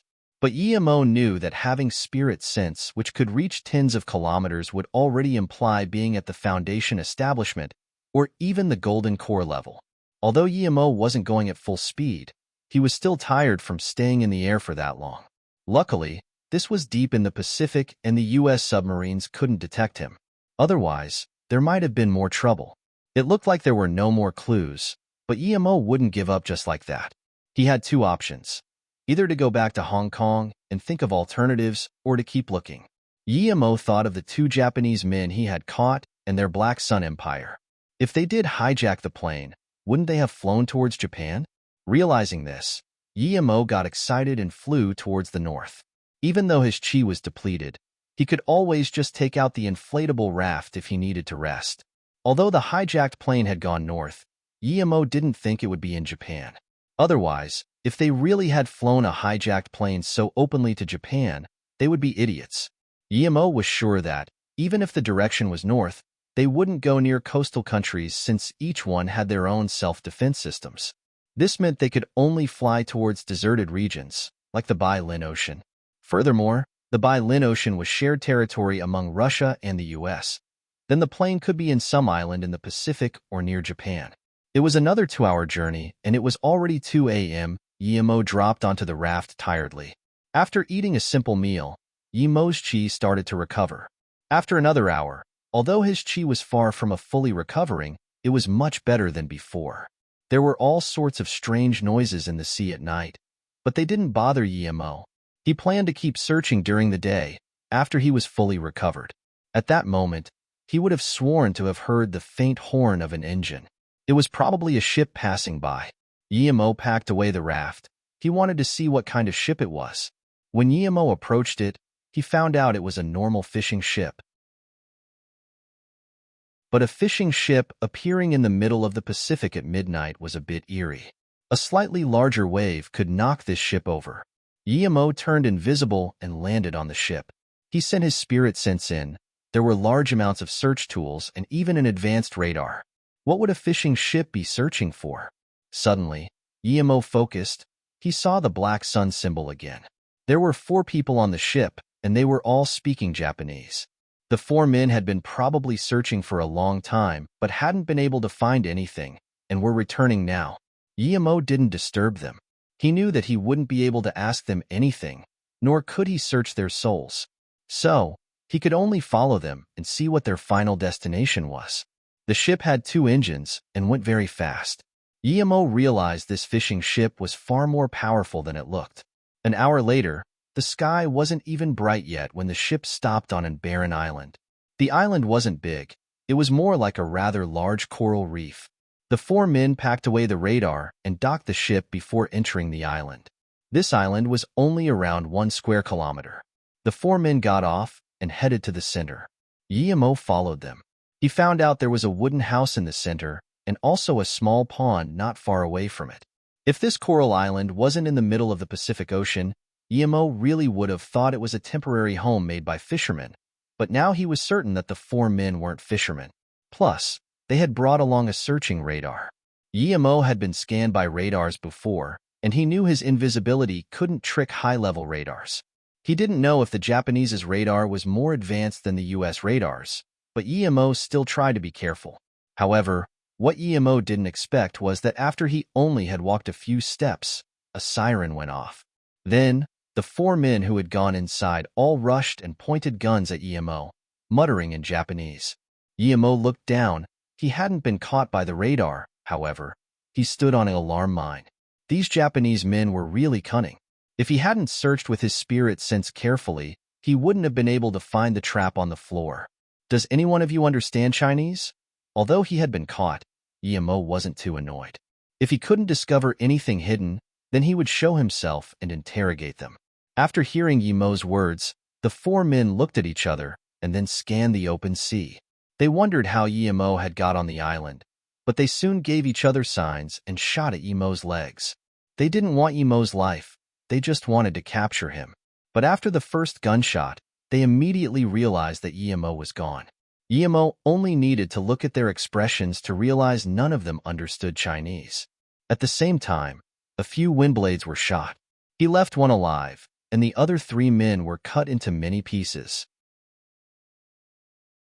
The remaining one saw that in an instant his three team members all turned into bits of flesh. He couldn't even understand how Yimo had attacked. He took a few steps back subconsciously and uttered something. He could see that Yimo only kept him alive to interrogate him. Yimo had realized that he didn't understand Chinese, and it would be hard to ask him anything. He would keep him alive in order to bring him to Hong Kong. The man saw Yimo coming to him. He quickly took something and dumped it into his mouth. Yimo stopped. He witnessed what the man had done. Was it some potential activation pill? But then, Yimo realized he was wrong. The man's face had already turned black. Poison? Yimo approached him and grabbed the man's wrist. He found out that the poison was very potent. In that short time, his stomach and intestines had already been dissolved. Yimo let the man go. In order to save him, he would need to use large amounts of spirit chi and multiple lotus life pills. They were both precious, and he wasn't willing to waste them. What is more, he knew that Ning Qingxue would probably jump in midway. Even if he saved the man, he wouldn't get any information. Yimo wasn't interested in their great scheme.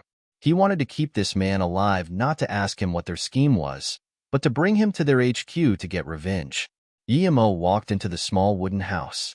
The first thing he saw was an opened parachute. It was still wet. Was this the one Qingxue had used? Yimo got excited. Perhaps these people also came to find Ning Qingxue. They might have been afraid that Ning Qingxue knew too much and would expose them.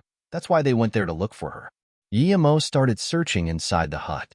Other than diesel and some daily items, he didn't find anything.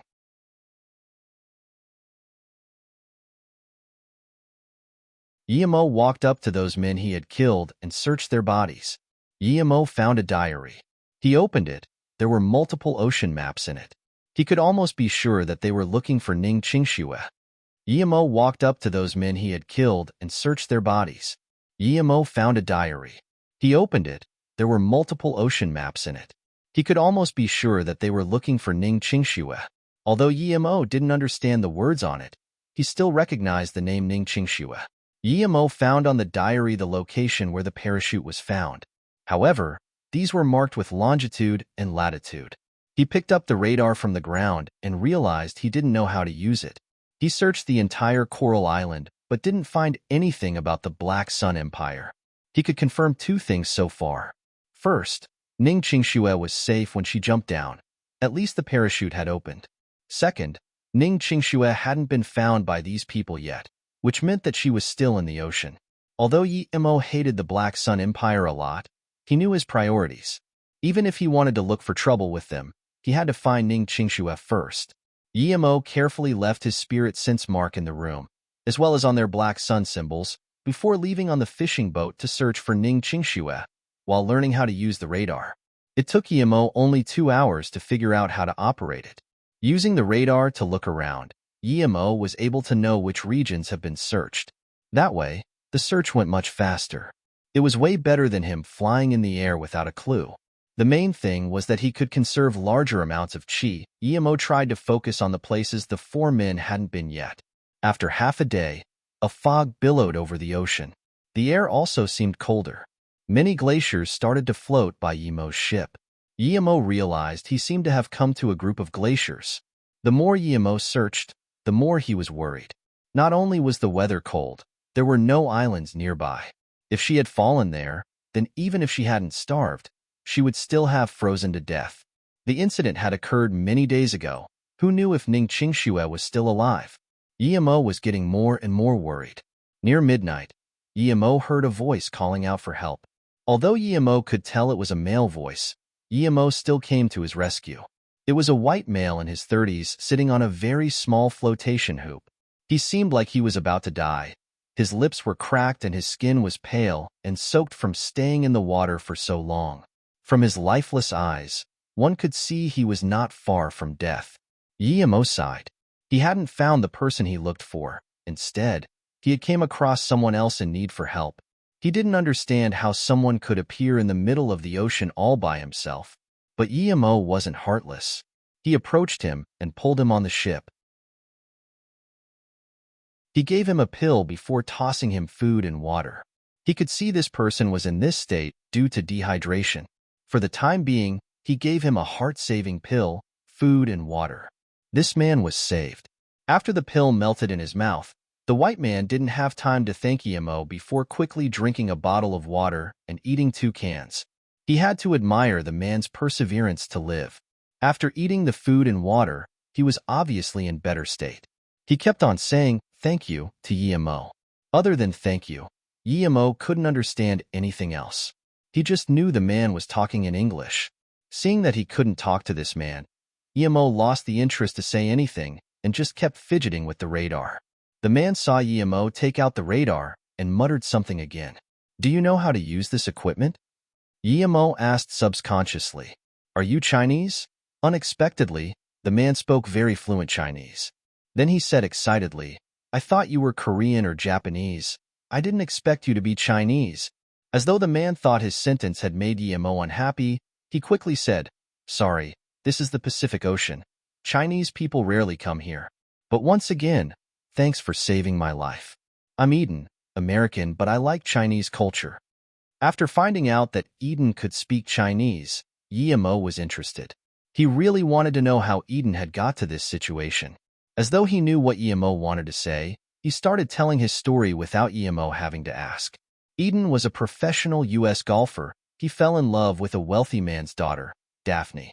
However, Daphne didn't have feelings for him. Eden was a very persistent man. When he changed from a sprinter to a golfer, no one believed he would succeed, but he managed to make a name for himself through his talent and hard work. Although he wasn't really famous now, he believed he could reach the level of Tiger Woods. However, his sports career didn't bring him much wealth, and Daphne was the daughter of a wealthy U.S. businessman. Eden found it hard to even go to the same venues she did, much less pursue her. But Eden didn't give up. He had found out that Daphne was taking the luxury cruiser Bima from Los Angeles to Canada.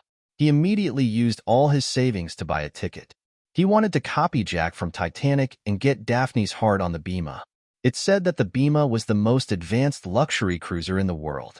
But contrary to the Titanic, this was already the Bima's 3rd journey.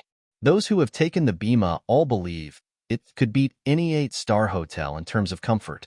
However, the ticket price was also absurd. Only someone like Eden would use all his savings to get on it. Originally, this cruiser was very safe. But on the 6th day after leaving from the U.S., for some reason, it suddenly changed direction. Its original route was very safe, but an incident had happened to the Bima. The U.S. forces had detected an alien invasion in the Pacific. The aliens had even taken out a U.S. submarine. Eventually, all the military power was drawn to the spot of the alien invasion, and no one cared about the Bima after it left its original route. When people aboard realized that they had been abducted, the ship had already gone significantly off its original course. The first thing that Eden did after knowing the ship was hijacked was to go protect Daphne. But at that moment, the ship was filled with terrorists. Not only did they disable the alarms, they also steered the cruiser deep into the ocean. The basic bunker Eden was at and the luxury bunker which Daphne was at were separated. Eden could only worry. The captain and many crew members were killed, as well as those who resisted. Even those who looked a little bulky were killed. Not only did these people take the money, but also the women. Other than some old and ugly women who were killed, the younger ones were taken onto a ship with an upside-down skull on its flag. Eden managed to jump down into a flotation hook at first notice. Because there were too many passengers at the time, and he wasn't the only one who had jumped, the terrorists didn't have time to care about all of them, and so he escaped. After hearing Eden say this, Emo sighed. He didn't expect to hear about pirates hijacking a luxury cruiser. The US brags about its military power all the time, but they let pirates capture a luxury cruiser at their doorstep while they were still trying to capture aliens. However, Guillemot also felt guilty. He had indeed attracted most of the US's military power in the sea, allowing the pirates to have an opportunity. But even so, these pirates had unusually big balls. It was like hanging their heads on their belts, trying to hijack a ship going from Los Angeles to Canada. Guillemot knew these pirates weren't ordinary ones. They couldn't have known for sure that he would attract the U.S. military forces. Since they didn't know, but they still dared to make a move, that meant that even without him being a distraction, they might have succeeded. Other than that pirate flag, did you see anything else? Guillemot wasn't too interested in this, but this had happened at the same time Ning Qingshu had jumped. Hence, this made him want to go ask the pirates about it. Eden immediately said, at the time, there were 2 ships with sails. To be honest, I really couldn't believe there were ships with sails on the Pacific Ocean. I saw the pirates kick the women onto the 2 ships as they robbed everything. I desperately wanted to escape to get someone to save Daphne, so I don't know what they did to the Bima. Were there 2 ships? Guillemot repeated.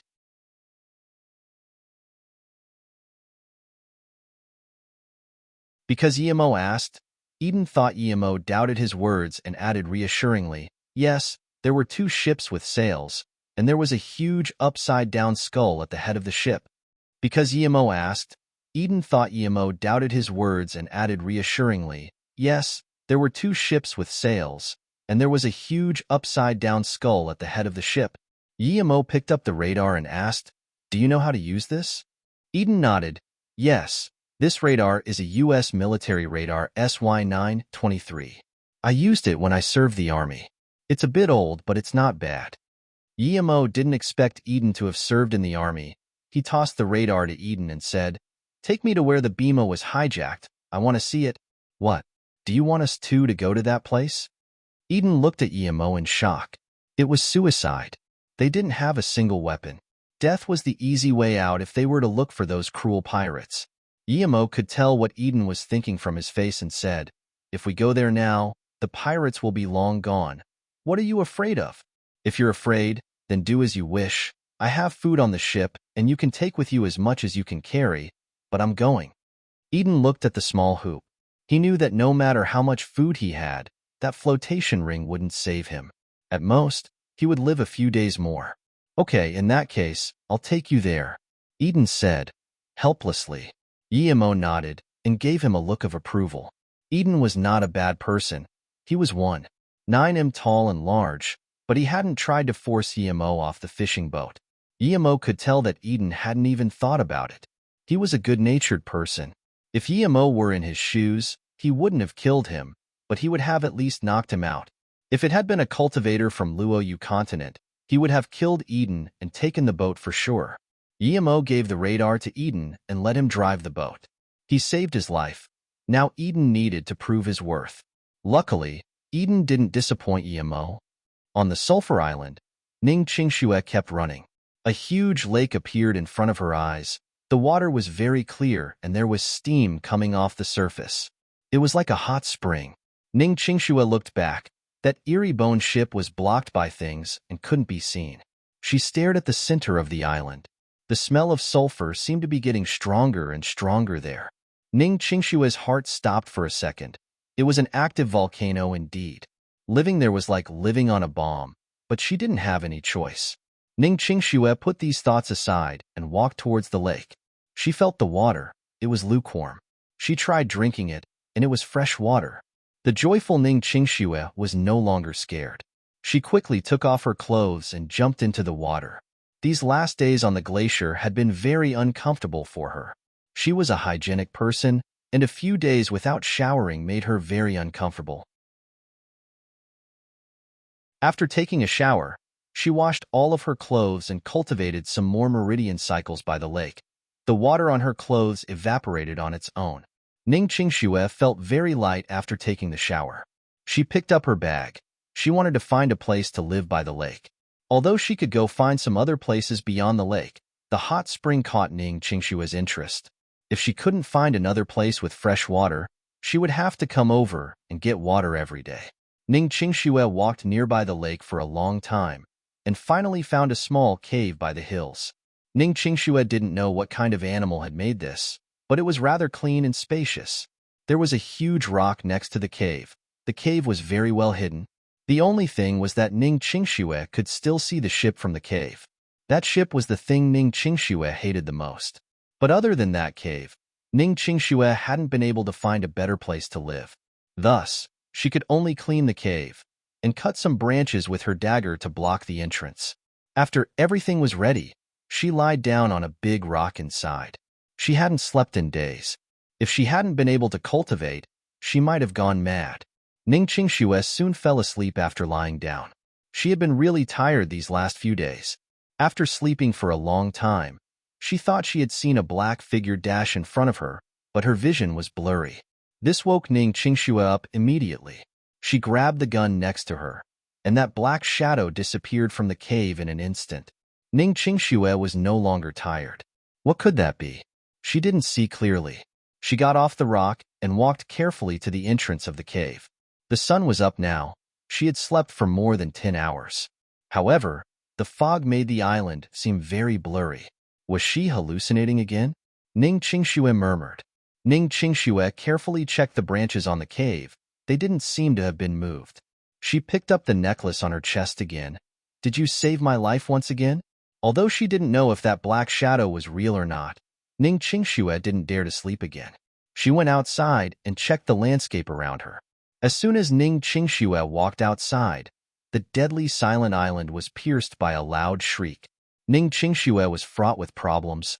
She thought there were no animals on the island, but she had heard that loud shriek. She quickly tried to find a place to hide while pointing the gun outside. Two completely black, naked primitive people walked up to her with wooden sticks in their hands from not far away.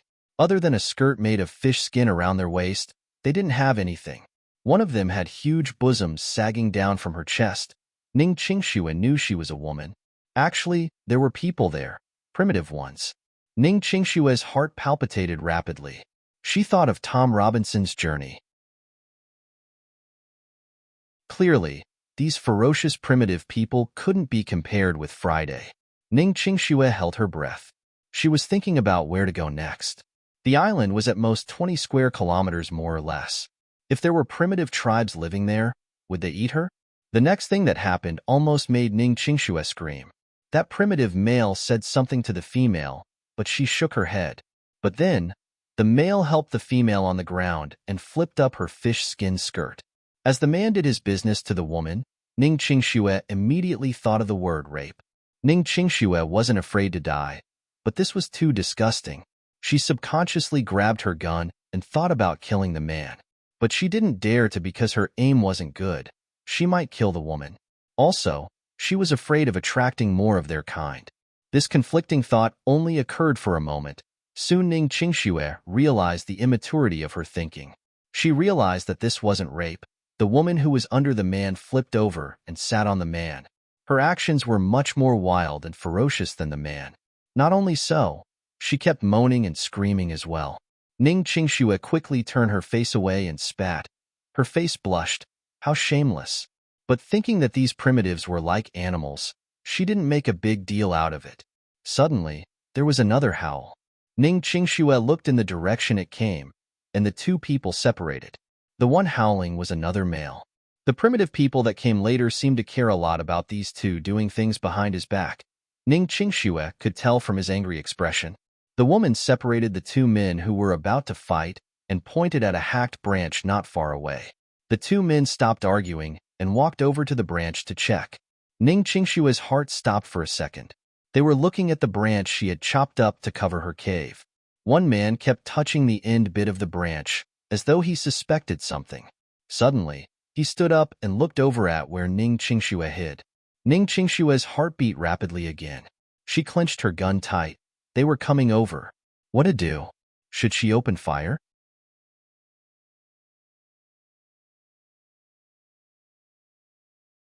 As though to prove Ning Qingxue's guess, the three primitive people started to head slowly to where Ning Qingxue was hiding.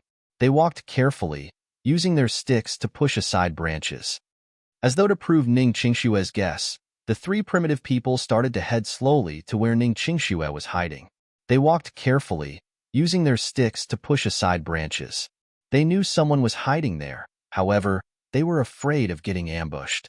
Ning Qingxue realized that if they got a few more steps closer, they would be able to see her. She didn't know whether to shoot or not. Although she wanted to, shooting would mean death. Even though they were primitive people, it was still too much for Ning Qingxue to handle.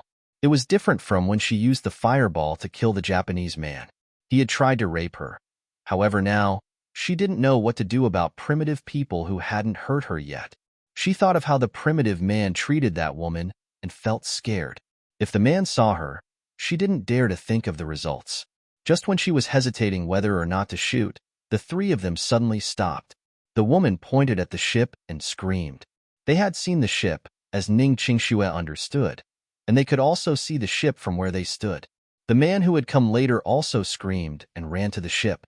Seeing him go, the other two followed as though going later would mean that all the goods are gone. Ning Qingxue saw the three leave and felt relieved. If those three really had got to her, she would have had no choice but to fire, and that might have attracted more of them. Ning Qingxue went to the entrance of the cave and moved the branches a little, looking through them. She wanted to know what would happen if they managed to get on the ship. It wasn't very far, and Ning Qingxue could clearly see the three savages running to the side of the ship and charging at it. Two of them went in, yet one stayed outside. From their very familiar movements, Ning Qingxue guessed that it wasn't their first time seeing these ships come over. Their ancestors might have had an accident in the sea, therefore stayed there and reproduced. After a moment, the two who had gone inside ran out and jumped into the sea. Ning Qingxue saw clearly that the two men who had jumped into the sea didn't come out. The woman, who was waiting on the island, screamed after seeing them jump and ran for her life. She could also feel there was something wrong with the ship. Ning Qingxue felt scared. This ship was eerie indeed. The woman screamed louder and louder. Soon there were other sounds. Ning Qingxue confirmed her theory. There were others indeed. The woman saw these people. She came and ran to them while screaming, trying to express something. After speaking for a while, she suddenly fell to the ground and didn't make any noise. Two primitive women tried to pull her up and wake her up, but she didn't react. The primitive tribe went around the dead woman and approached the ship, leaving her behind. Ning Qingxue watched, wanting to see what the remaining people would do. However, the woman who had dropped dead on the ground suddenly got up. Ning Qingxue was confused. Had she lied? But the next scene shocked Ning Qingxue even more. The woman suddenly jumped into the sea and disappeared. Ning Qingxue watched this with horror. She couldn't really comprehend why this was happening. Was that ship really a ghost ship? After thinking about this, Ning Qingxue decided not to go near it. She suddenly thought of her necklace. Did she not got into the sea like that woman thanks to it? As soon as Ning Qingxue grabbed the necklace, she felt her qi going out of control. She didn't dare to keep watching and went back to the cave. The qi inside her body was reacting to it and made her shiver. It was like she was being burned alive. Ning Qingxue knew something wasn't right.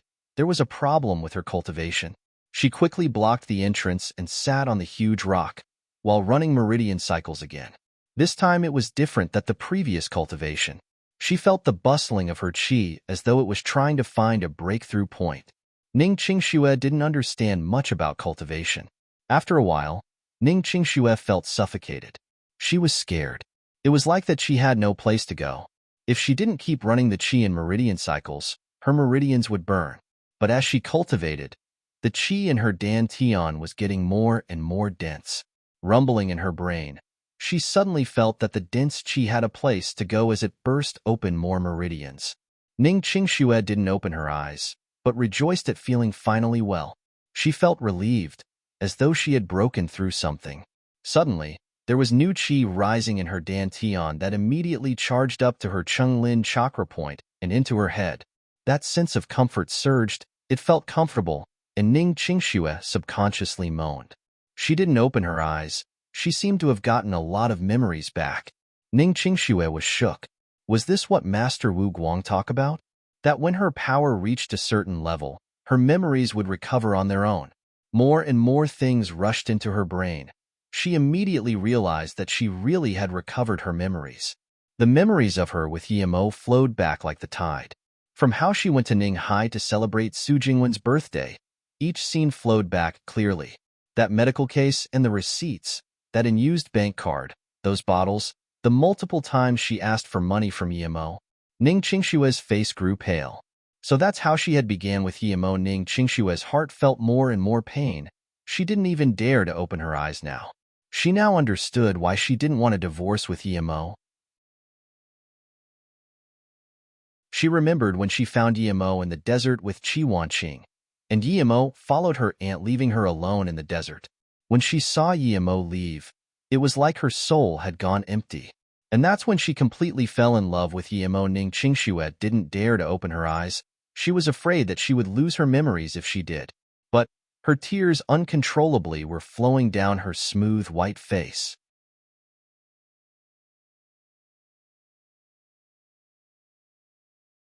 Chapter 416. Heart Longing for Return. Chapter 416. Heart longing for return. She remembered when Yemo finally accepted her at the bottom of the cliff in Shinnongjia, and how happy she had been at the time. She had gone to the flowing snake desert and Shinnongjia for Yemo. Yemo had done a lot for her, so she felt that what she did was necessary. Also, she was in love with him, the man she married. The heaven had pitied her when she saw Yemo about to die under the cliff. There, she had had the most wonderful time of her life. Yemo ate with her, taught her cultivation, and even washed her and carried her out of the Shinnongjia. He found the face-preserving fruit, and even though knowing that it was useless to eat it straight away, he still gave her such a precious fruit so she could eat. I still have many more, but even if this were the last one, I would give it to you if you wanted to eat it. Because, if you like it, I will give it to you. That was what Yemo had said to her, and she also said that she forever belonged to Yemo. But why did she not remember him after she got hurt? Why had she been that heartless? Ning Qingxue suddenly hated herself. She hated the person who made her lose her memories even more. Her love was very important to her. It surpassed everything in her life, even her desire to live. However, when Yemo had gone to find her, she told him to piss off. Did I hurt you? Ning Qingxue's heart was wrenching from pain. She wanted to appear before Yemo immediately and tell him that that hadn't been what she truly wanted to say. She regretted that day. She shouldn't have listened to her mom and should have let Yemo try to recover her memories. She finally understood why she had protected this memory in her soul when she had been about to die. If it happened again, she would do it without doubt. Whether it was one life or 10,000 lives, she was always going to remember Yemo, how he treated her, and her love for him. Ning Qingxue opened her eyes, and tears covered her face. Yemo was her everything. She was grateful to Li Mumei for giving her the courage to get her memories back. She couldn't understand why her mother had stopped her from getting her memories back. That was the most precious thing in her life. Yemo, Ning Qingxue murmured and stood up. She didn't want to stay on that island anymore. She desperately wanted to see Yemo. To her, Yemo was her everything. She finally knew about the spirit sense. The image that she had seen in her brain was real. She remembered that girl in Ninghai called Tang Beiwei who said she was Yemo's sister. She felt weird. She knew that Yemo's sister was Yiling, not Tang Beiwei. Ning Qingxue grabbed the gun and got out of the cave. She didn't want to stay there anymore. She needed to get back and find Yemo. However, Ning Qingxue stopped walking. She realized that she had seen before about 20 savages going inside the ship. She didn't know how long she had spent recovering her memories, but from the gray sky, she could guess it had been less than 8 hours. At that moment, she looked back at the ship but didn't see anyone. Did those primitive people get killed by the ghost ship? Ning Qingxue subconsciously felt the 4 fireball charms on her. Ning Qingxue knew that if she wanted to leave, she needed to use that ghost ship. Without it, she couldn't leave the island. She checked all her weapons and forced herself to calm down. Her desperation to see Yemo made her not fear the ghost ship. She believed that with her gun, the fireball charm, and the necklace, her chances of survival were greater on the ship than on the island. There were primitive people and an active volcano on the island. Kiro, a piercing shriek made Ning Qingxue, who was extremely focused, shiver. She looked up and she saw a white figure perched on a branch that was staring at Ning Qingxue. It was a strange bird, like a condor. It was quite strange to see such a rare condor in the sea. However, Ning Qingxue could see intelligence and emotions in the condor's eyes. Ning Qingxue rubbed her eyes. She thought she must have seen it wrong. Could a bird have such emotions? The condor-like bird circled around Ning Qingxue and stood on top of the tree. Seeing this figure, Ning Qingxue suddenly remembered she had seen a shadow yesterday when she had been sleeping. So it was the condor. But why did it fly into the cave?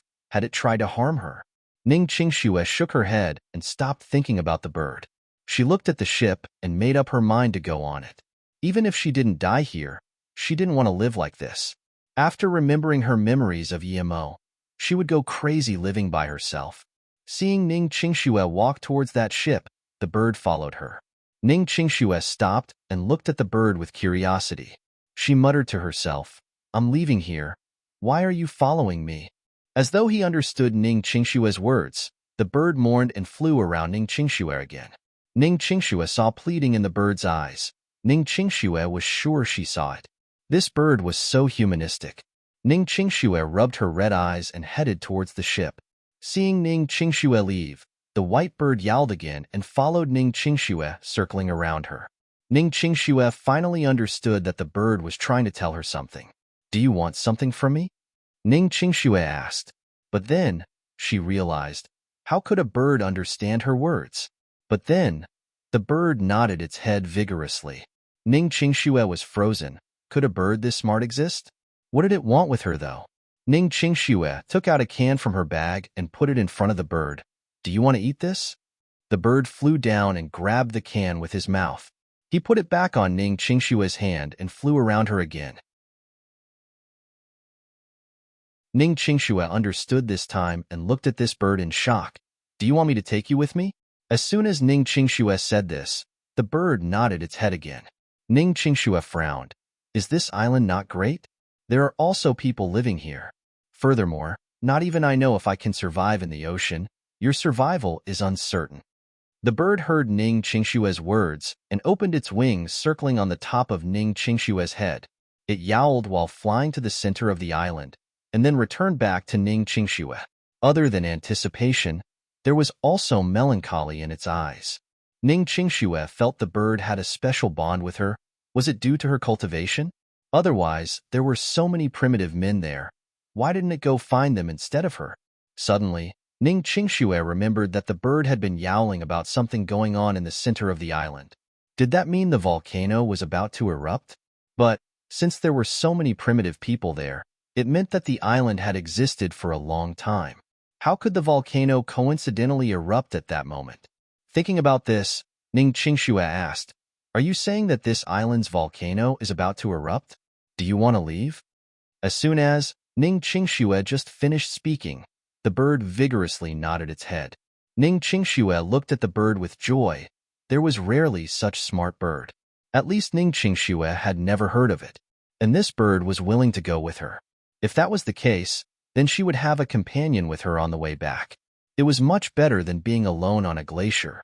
However, Ning Qingxue was very curious how this bird had arrived to the island. Looking at the more and more intense sulfur air eruptions in the center of the island, she believed that the bird was right. This island's volcano was about to erupt. "Okay, in that case, follow me for now. I'm going to that ship. There might be danger there. Follow me in the air." Ning Qingxue was liking the white-feathered and humane bird more and more.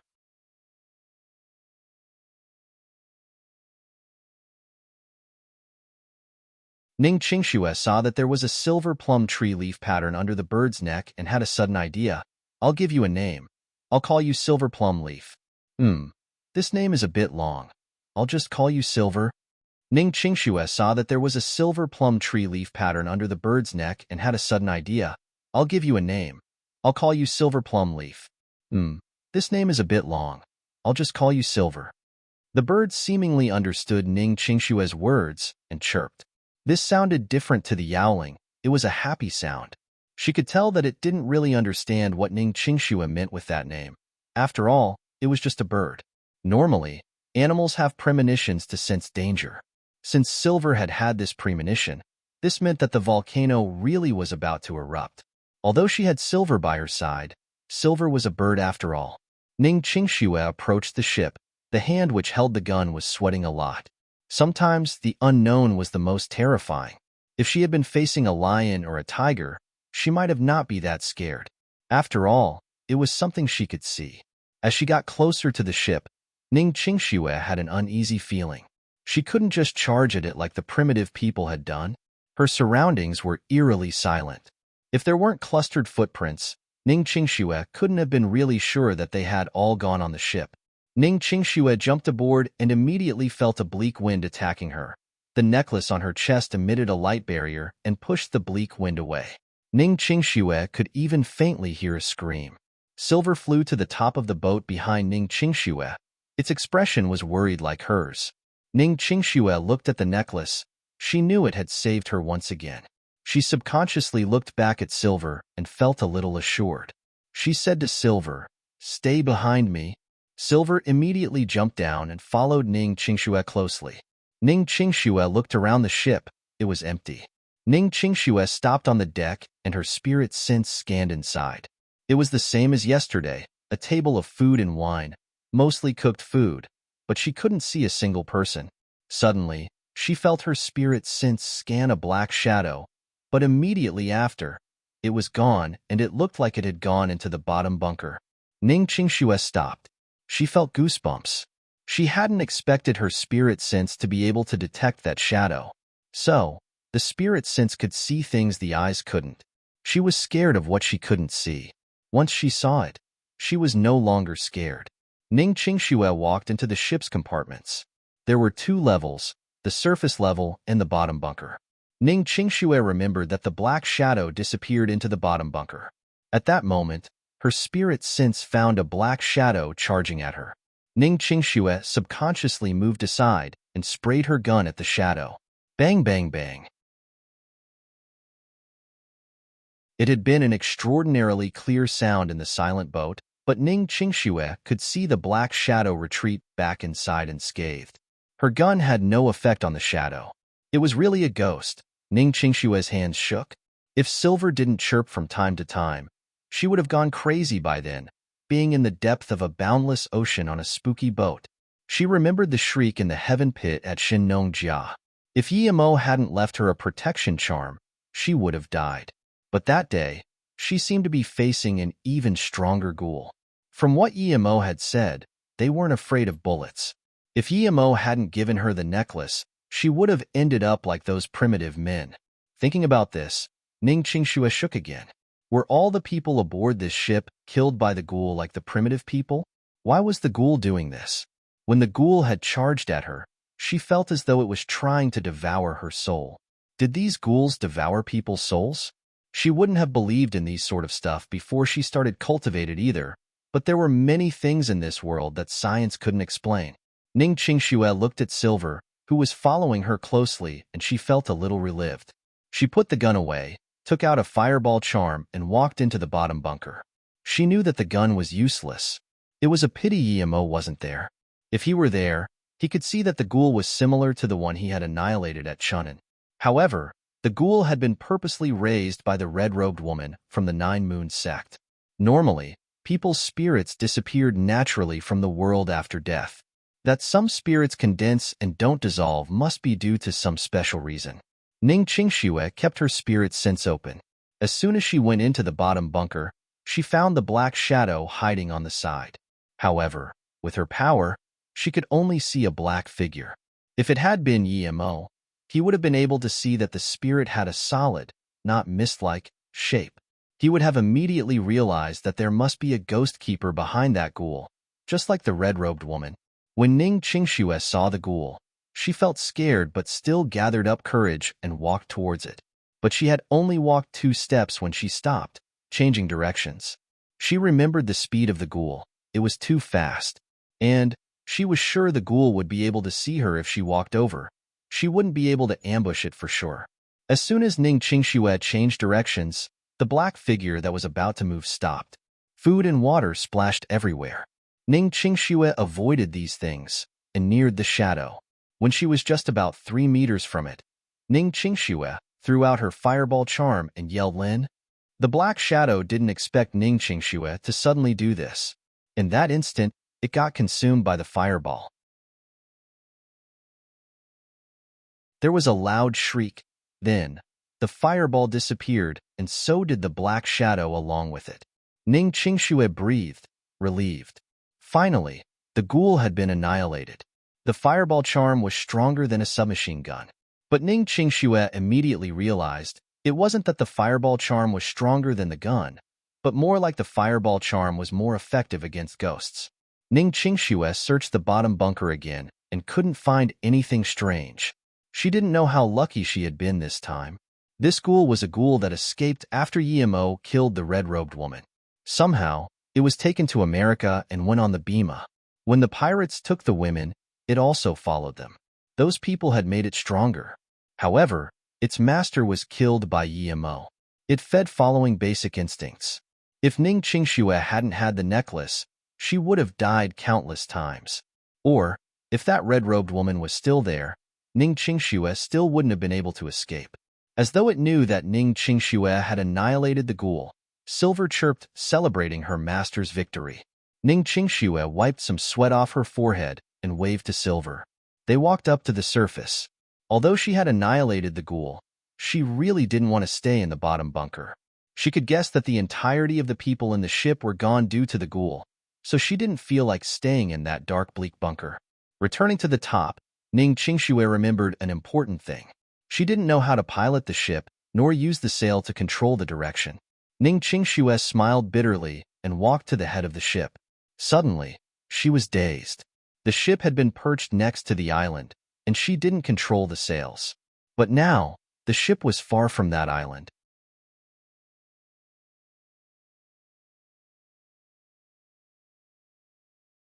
Chapter 418.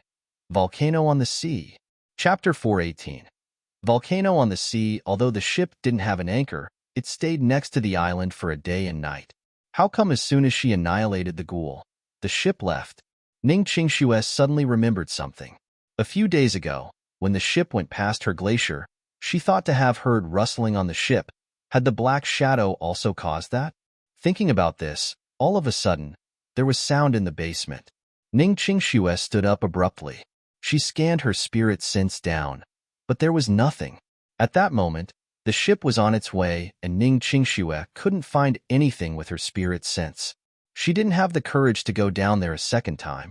She felt the necklace on her chest and rested easy a little. Although she couldn't see the ghoul, she had her defense necklace. Silver didn't seem to notice there was something down there, and still jumped around at the top of the ship.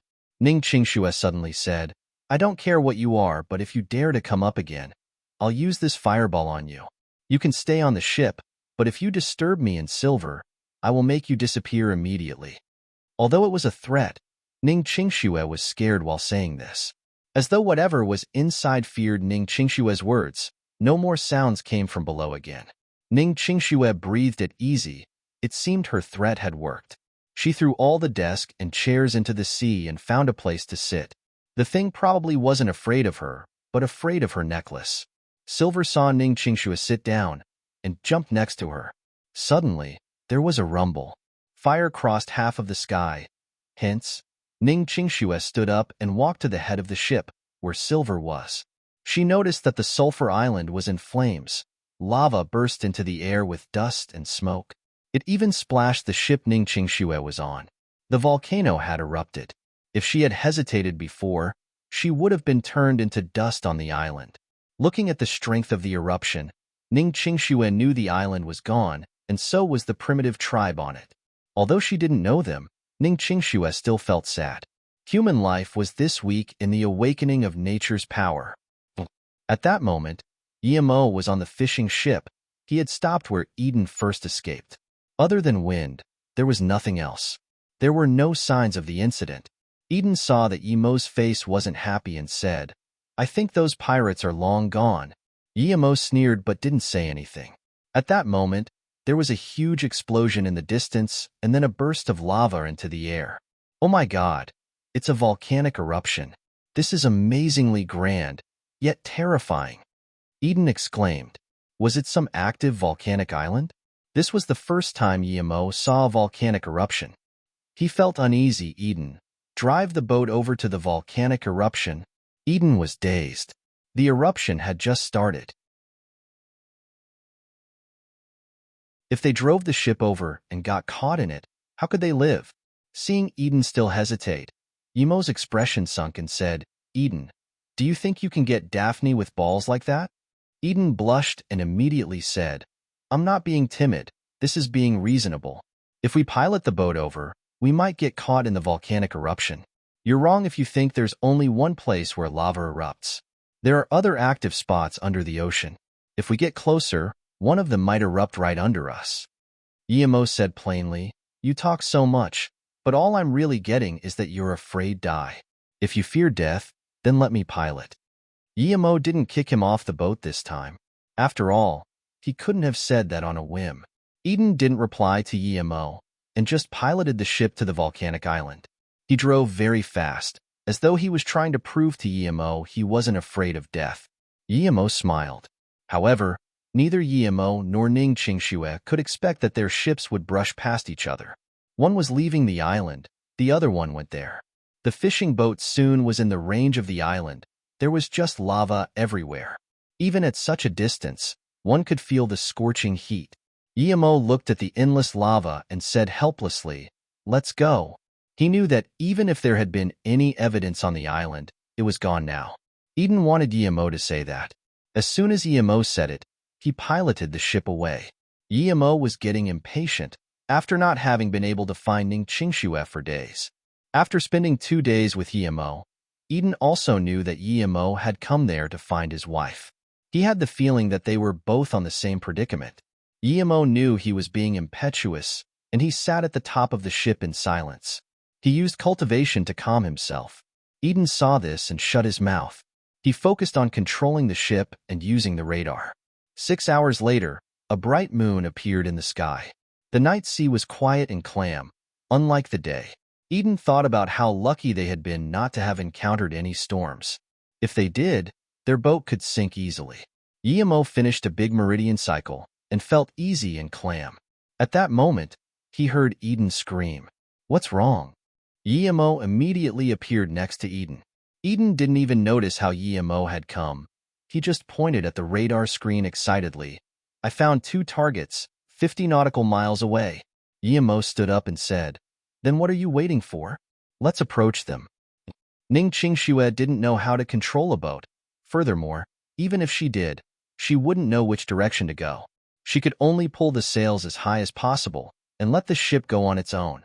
In less than half a day, Ning Qingxue encountered another ship. If it wasn't for Silver, she wouldn't have even known there was another ship driving towards them. Because Ning Qingxue needed to cultivate, she told Silver to guard her. She stopped due to Silver's chirps of alarm. Ning Qingxue looked at the direction Silver pointed with her head. There really was a ship. It was still blurry, but under the moonlight she could confirm it was a ship and it was driving towards her. Was she saved? The first thought she had was that she could finally see Yemo. As long as a ship brought her on land, then no matter which country it was, she could get back. When the ship got closer, Ning Qingxue saw the flag on that ship. Her face immediately went pale. Her new hope was gone. Now she felt horror. The ship was exactly the same as hers, and one could see the upside-down skull. The owner of this ship was probably from the same group as that ship. Now that those people had caught up, what could she do? The ship was clearly heading towards her.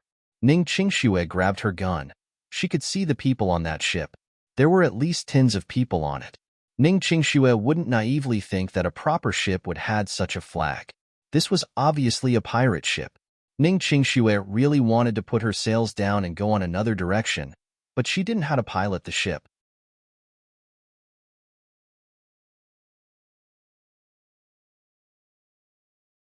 Seeing the ship near her, Ning Qingxue gave up on trying to control the ship with sails and grabbed her gun.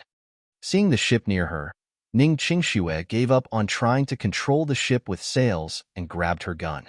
As the ship appeared before her eyes, the tens of people on it stared straight at Ning Qingxue, their eyes like those of ravenous wolves.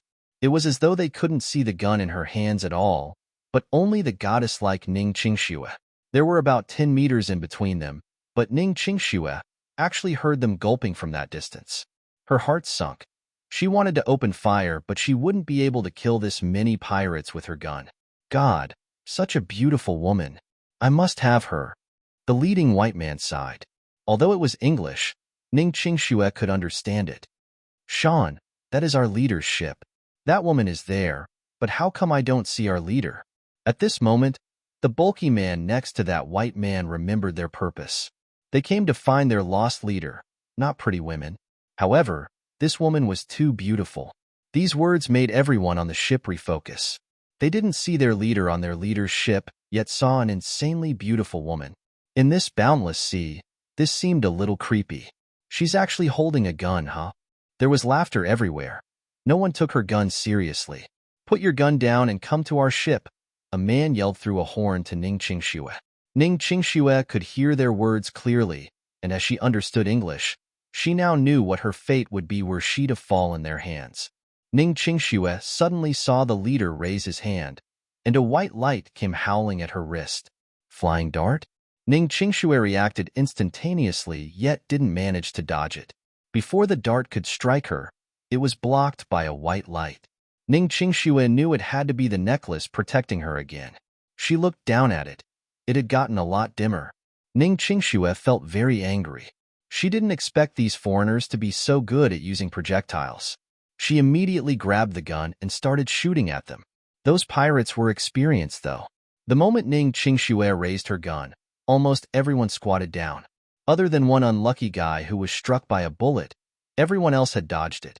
She knew that the reason she was even able to fire her weapon at all was because these pirates didn't want to kill her and wanted her alive.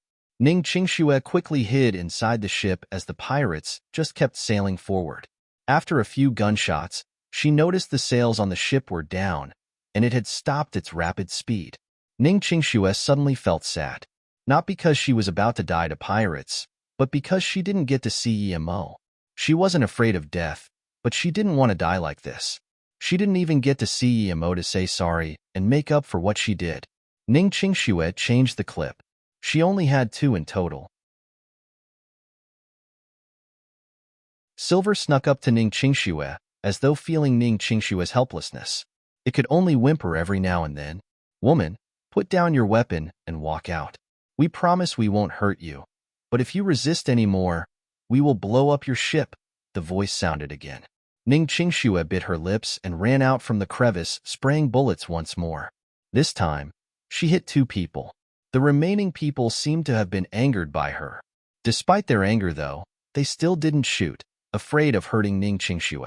2 bombs landed on Ning Qingxue's ship, immediately blasting out 2 large holes on the head of the ship. They didn't bomb any further and kept on threatening through the horn. Ning Qingxue hid in one corner with Silver. She knew she only had around bullets left.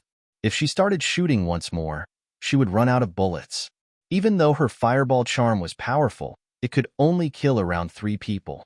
Just when Ning Qingxue was desperately thinking of ideas, she felt the ship shake. Ning Qingxue subconsciously looked back at the ship's head. A metal anchor had landed on the ship directly into the hole. The reason why those pirates had blasted holes on the ship was to land their anchor. A white rope connected the anchor to their ship. Ning Qingxue knew she had no path of retreat now. Ning Qingxue suddenly stood up. She was going to fire her gun one last time before jumping into the sea to commit suicide. Silver, after I jump into the sea, fly away. There might be an island nearby. That will be much better than staying here and waiting to die. Ning Qingxue patted Silver's plumage. She would miss this bird. If it wasn't for Silver accompanying her, she would have felt like it was torture staying on this ghost ship. But Silver had given her courage. With Silver's company, she was even able to cultivate. Silver could clearly understand her as it started whimpering, but suddenly, it stopped. It started chirping instead and pulled Ning Qingxue's sleeve with its beak, as though wanting her to take a look at something. Ning Qingxue subconsciously looked in the direction Silver was pointing with its beak. She saw another boat come over. Silver intended for her to get on that boat and escape. Ning Qingxue smiled bitterly. That ship was fast indeed, but she could see that it was merely a fishing boat. She stopped paying it any heed back and patted Silver's feathers. That's a fishing boat. The people on it can't even protect themselves. How can they save us? The other ship's people also noticed the fishing boat and pointed their guns at it. Once the boat got in their shooting range, they would fire at it. The reason they didn't deal killing blows to Ning Qingshue's ship was on one hand because it was their leader's ship, and on the other hand because Ning Qingxue was such an otherworldly beauty. When it came to pirates, they only pursued two things in life: money and women. However, what they didn't understand was that this fishing boat didn't avoid them yet actually accelerated as it sped over. What they didn't understand even more was how there could be a fishing boat this deep in open water. Eden saw from far away that the two ships he'd detected with his radar had skull flags on them. He wanted to change course right away, but Yemo stopped him. Eden didn't know what Yemo's name was, so he could only call out desperately, "Those two ships are the ones I talked about. Those are pirate ships. They have weapons. It's suicide if we go there." Yemo walked slowly to the head of the ship and said, "Wasn't your Daphne taken by them?" Eden said without hesitation, "Yes, they were the ones who took her away. They killed countless passengers on the Bima and took all the women aboard. They're demons." Yemo sneered. "Even though these demons took your Daphne, you're not going to save her? Instead, you're going to run away? I don't think your love for her was genuine at all. In that case, you can run away, but I need to go over and have a look." Of course Yemo was going over. He wouldn't let anyone he saw in this region of the sea go just like that. What if these people knew where Ning Qingxue was? No, it's suicide to go there. I will go back to call for help to save Daphne. Otherwise, I'll die for nothing with Daphne still not being saved.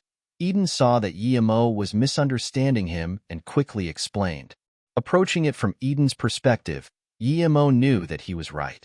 It would mean suicide for him to go there if he were alone. Yemo smiled. "Eden, if you trust me, then come with me to save your Daphne. If you don't, then get on your hoop and flee.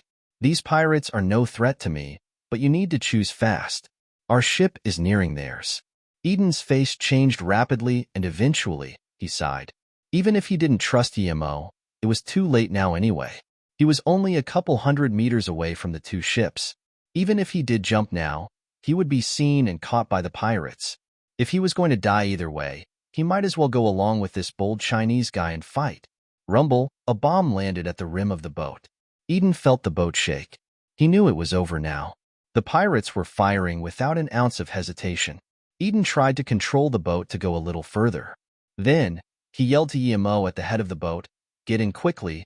I need to change direction, dash." But as soon as he finished saying this, he realized in shock that the Chinese guy was gone. He had still been standing at the head of the ship a moment ago. Yet after that cannon blast, he was gone.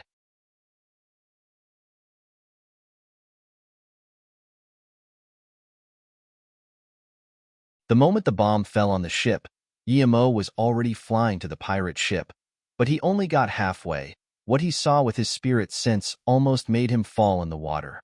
The moment the bomb fell on the ship, Yemo was already flying to the pirate ship. But he only got halfway. What he saw with his spirit sense almost made him fall in the water. Ning Qingxue, it was Qingxue. Yemo would have never thought that he would see Ning Qingxue at that moment. Yemo soon came to his senses. He really had found Ning Qingxue. He changed directions immediately and flew onto Ning Qingshue's ship. Yemo was so fast that no one even saw him. Ning Qingxue was as if she had been hit by lightning. She stared dumbly at Yemo, who gradually descended on the ship. Crank, the gun in her hands, had fallen on the ground, but she didn't even notice. "Yemo, is it really you? Have I died? Why am I hallucinating?" Ning Qingxue murmured to herself. She couldn't believe that her yearning had touched the heavens and had allowed her to see Yemo before she died. But seeing Yemo then, other than an illusion before death, what else could it be? How could Yemo appear on the ship for no reason? Seeing Ning Qingshue's expression and emaciated figure, Yemo's heart ached. He knew that Ning Qingxue had recovered her memories. Otherwise, she wouldn't be like this. Yemo walked over and reached out for her, gently hugging her. "Qingxue, it really is me." Yemo suddenly was full of satisfaction. His endless killing intent was gone the moment he put his arms around Ning Qingxue. It was his greatest satisfaction to be able to meet Ning Qingxue in that immeasurable ocean. He even thanked those Japanese men for giving him the radar. If it hadn't been for that radar, he still wouldn't be close to finding Ning Qingxue. Yimo, it really is you? Ning Qingxue stood up excitedly and hugged Yimo tighter. In that moment, she was so blissful that her heart was about pounding like crazy. There was only one voice in her mind, and it said, "This is real. This really is Yimo." The dream was so real that she couldn't to believe it. In that instance, they only had each other in their hearts. Everything else was extraneous. Or perhaps, it was more than just having each other in their arms and feeling their existence. No words could express what they were feeling at that moment. Only embracing each other could make them both really feel how real it was. Time seemed to have stopped then. The ocean waves paused, other than the old diesel engine on the fishing ship that was still working. Everyone looked dumbly at Yimo and Ning Qingxue. No one on the pirate ship realized how Yimo had jumped a few hundred meters to get to Ning Qingxue. They were just thinking, these two dare to embrace each other in front of all these guns like nothing. Are they dumb? However, it was just a moment. Then the pirates woke up. What made them angry was that a goddess-like woman such as Ning Qingxue was in another man's arms, when they didn't even get to touch her. Kill him. Sean was the first to react, and pointed at Yimo with fury. In his eyes, Ning Qingxue was his. How dare someone embrace his woman?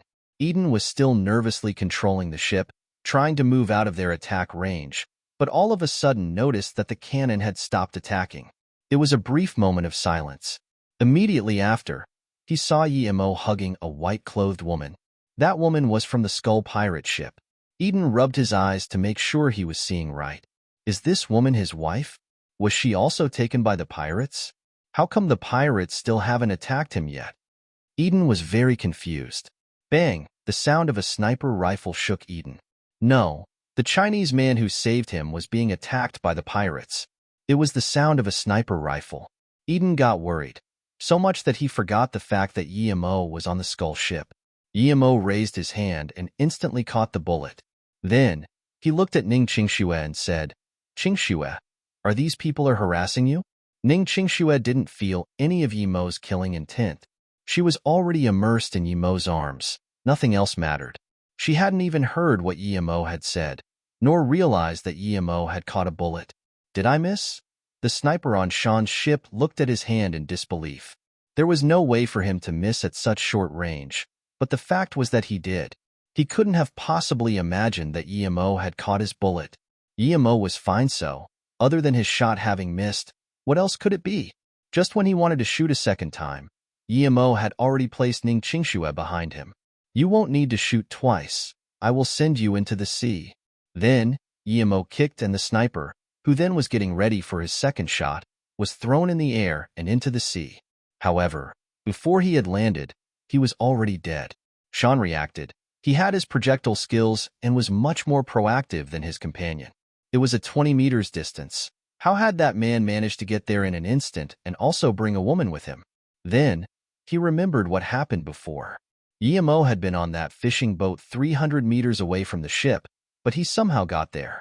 Before he could think these two things through, Yimo kicked away more than 20 pirates. All of them were thrown into the sea, and no one could even struggle. This was only in a matter of a second or two. Looking at the remaining 7 or 8 people on the ship, Sean started to sweat. He knew he was done. He had offended someone he shouldn't have offended. His men couldn't even fire. They were almost all dead. He didn't bother to shout fire. He knew there was no difference whether he did it or not. "Qianbei, have mercy." Luckily, Sean understood a bit of Chinese culture. Yimo couldn't understand what he was saying and, while he spoke, he knocked out another 4 pirates who had tried to fire. Including Sean, there were only 3 pirates left on the ship. Ning Qingxue was woken up because of this. She looked up and found she was still in Yimo's arms, but not on the same ship. Ning Qingxue was aware of Yimo's power. She scanned Sean's ship. She saw the 3 remaining pirates looking at Yimo in terror, as though he was a demon from hell. Yimo's expression sunk as he said coldly, "You wanted to attack my woman, yet you still beg for mercy. Keep dreaming." Then, He kicked the two remaining pirates. Now, Shan was the only one left. Ning Qingxue heard Yimo's words and blushed a little. Although Yimo's words were dominating, she didn't feel annoyed at all. Instead, she felt warm inside. But immediately, she thought about the fact that she wasn't his woman yet. A few hundred meters away, Eden finally managed to control his ship and looked up, catching Yimo kick those ferocious pirates one by one into the sea. Eden was stunned and uttered, "Oh my God!" He guessed that Yimo was no ordinary person for daring to search for his wife alone on a fishing boat, but Yimo's power far exceeded his expectations. How could he be this ferocious? Those ravenous beast-like pirates were like toys in his wake. They couldn't even so much as raise their guns. Eden was no idiot. He immediately wondered, when did Yimo leave the fishing boat? It seemed to have been at the same time as a cannon landed on the boat. He had still been worrying for Yimo, yet this Chinese person had already appeared on one of the Skull ships. The next time he saw him again, the Chinese guy had appeared with his woman on the other ship. God, this is too magical. Eden couldn't understand how Yimo had moved around like that, but he sure was in a good mood now. No wonder he'd told him to steer the ship to the place of the incident. He had nothing to fear. Comprehending that, Eden directed the fishing boat towards the pirate ship. Shan had wanted to pull out his gun as he hesitated countless times, but eventually, he didn't dare to. He knew that the person in front of him had left him alive, not due to mercy. This person must have something to ask of him.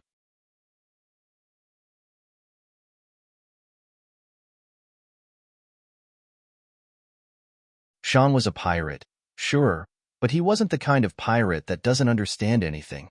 He only needed one look at those people that were kicked down to notice that not even one of them was swimming in the ocean.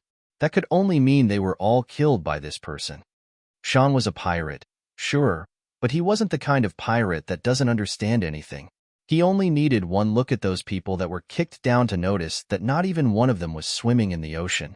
That could only mean they were all killed by this person. Compared to pirates, this man killed much faster. Them pirates would first show off a bit and try to scare those whom they were about to kill. Yet for this man, killing seemed as easy as taking a breath. His face didn't even change one bit, as though killing was completely normal to him. Thinking about this, Shan kneeled to the ground uncontrollably. He was a pirate and sure, he could kill people, but that didn't mean he didn't fear death. Yimo didn't bother with Shan and nodded at Eden, who climbed up. Then, he looked back at Silver, who appeared. Qingxue, why do you have a big bird following you? Ning Qingxue woke up from her joy of the reunion with Yimo and recounted what had happened at the Sulphur Island. Yimo was shocked listening to this. If Ning Qingxue hadn't acted so fast, then she would have been dead because of the power of nature, and he wouldn't even be able to get revenge for her. Seeing Yimo worry, Ning Qingxue quickly grabbed his hand and said, "Those things are over. My greatest fortune now is to be able to see you again. Sorry about last time." Yimo smiled and stopped Ning Qingxue from talking. He didn't blame her. He knew Ning Qingxue well, and he couldn't blame her for that, seeing how she'd lost her memories. Ning Qingxue was actually more emotional than him. He could tell from how she went to the flowing snake desert and to Shinnongjia. Once she was in love, she wouldn't even care about life. She was a very extreme person, at least when it came to love. When she had been willing to accept Luoying, Yimo had completely accepted her. Usually, those extreme girls wouldn't be able to tolerate other women being with their man, but after hearing Yimo's words and knowing that she was the one who came later, she wondered instead whether Luoying would accept her and not whether she could accept Yimo. To most people living in this era, her decision would seem unacceptable, yet she hadn't hesitated at all. Although this was due to her family's influence, it was still heavily related to her immense love for Yimo. This was why Yimo loved her so much. She was very similar to him in this aspect. If it weren't for his master, Luoying, Yimo believed that Ning Qingxue would be the best partner for him. The longer he stayed with her, the more he was melted by her love. Other than Yimo, no one knew Ning Qingxue had this passionate side to her. Perhaps in other people's eyes, she was a prideful and cold person, but Yimo knew that that was because others didn't understand her. Yimo saw that Eden went to find a rope to tie up Shan. Shan was helpless and could only cooperate. "You call it silver?" That's a strange name. Yemo pointed at Silver, who cowered behind Ning Qingshue's back, and asked. Silver seemed to know that Yemo also had that chi that he liked on Ning Qingxue, but Yemo was more powerful, so it didn't dare near Yemo Uhu. Because I saw a silver plum leaf pattern on her chest, I called her Silver. Ning Qingxue leaned on Yemo's side and said, Silver plum leaf? Yemo suddenly reached out his hand and grabbed this big bird, investigating its chest. Silver immediately whimpered upon being grabbed by Yemo. Ning Qingxue saw that there was also anger in its eyes and quickly patted it, saying, Don't worry, he won't harm you. Yemo put down Silver and frowned. Can you see something? I feel like it looks like an eagle, Ning Qingxue said. Yemo shook his head. It's not an eagle. Eagles wouldn't be like this. It looks more like the mythical blue phoenix to me. Seeing Ning Qingxue's confusion, Yemo explained, This is just my guess. I'm not basing it on anything much. But it's said that the blue phoenix is a bird born for love. They spend their entire lives searching for their fated counterpart. They are born from the world and have a silver plum leaf pattern on its chest, implying that its birth might be related to the silver plum leaf. I just grabbed it, and it chirped in anger because it's a female bird. Blue phoenix's plumage are supposed to be blue like the sky, though. This bird is different. Hearing Yemo say that it was female, Silver chirped in anger again as though protesting. Ning Qingxue quickly took it in her arms, and it finally calmed it down. Qingxue, why are there so many minor ghosts on that ship? Yemo immediately saw clearly what was on Ning Qingxue's ship. You can see them? Ning Qingxue asked in shock. She also knew that ship wasn't clean but couldn't see anything. Yemo nodded. Your power is still low, but when you reach stage 3 of Qi gathering, you will be able to see minor ghosts too. Right now, you're only at the peak of stage 1. Ning Qingxue finally understood why she couldn't see anything, but didn't ask why there was one black shadow she could see. She would tell Yemo about it later. Those minor ghosts didn't do anything to me. I think we can just let it go, Ning Qingxue said. Eden found the spare time to walk up to Yemo and put up his thumb. Your wife is so much prettier than my Daphne. You're really amazing. This is the first time I've seen such a beautiful woman. Yemo didn't answer Eden's words and walked up to Sean and slapped him on the head. Then, he told Eden, ask him what he's doing here and where his base is. Sean didn't have the guts to hide anything and spilled everything.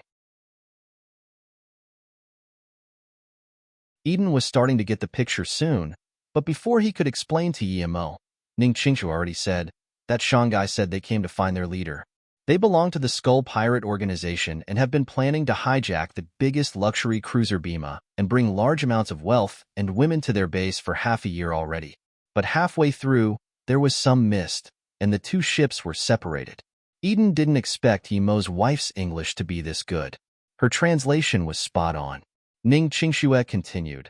When Sean brought the women and wealth back to their base on Puncture Island, they found out that their leader hadn't come back. They left the wealth and women at the island and came out searching for their leader.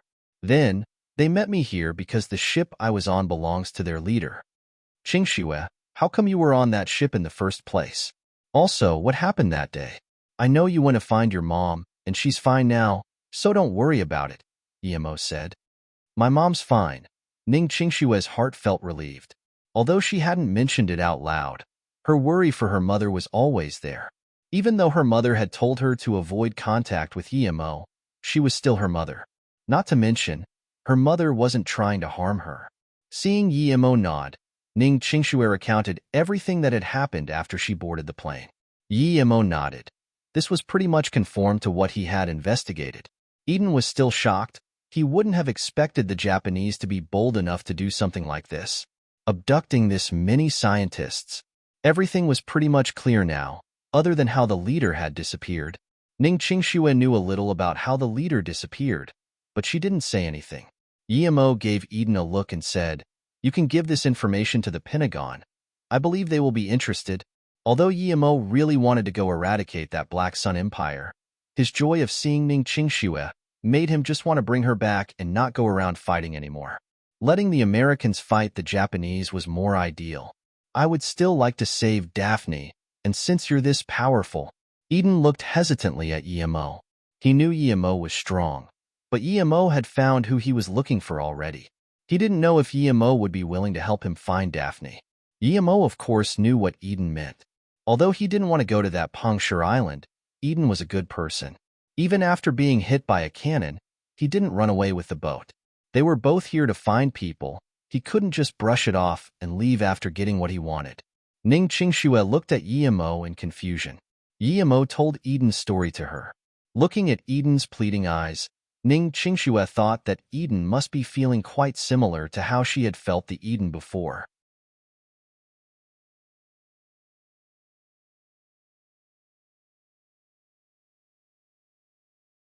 Emo only needed to look briefly at Ning Qingxue to know that she agreed to him saving Daphne.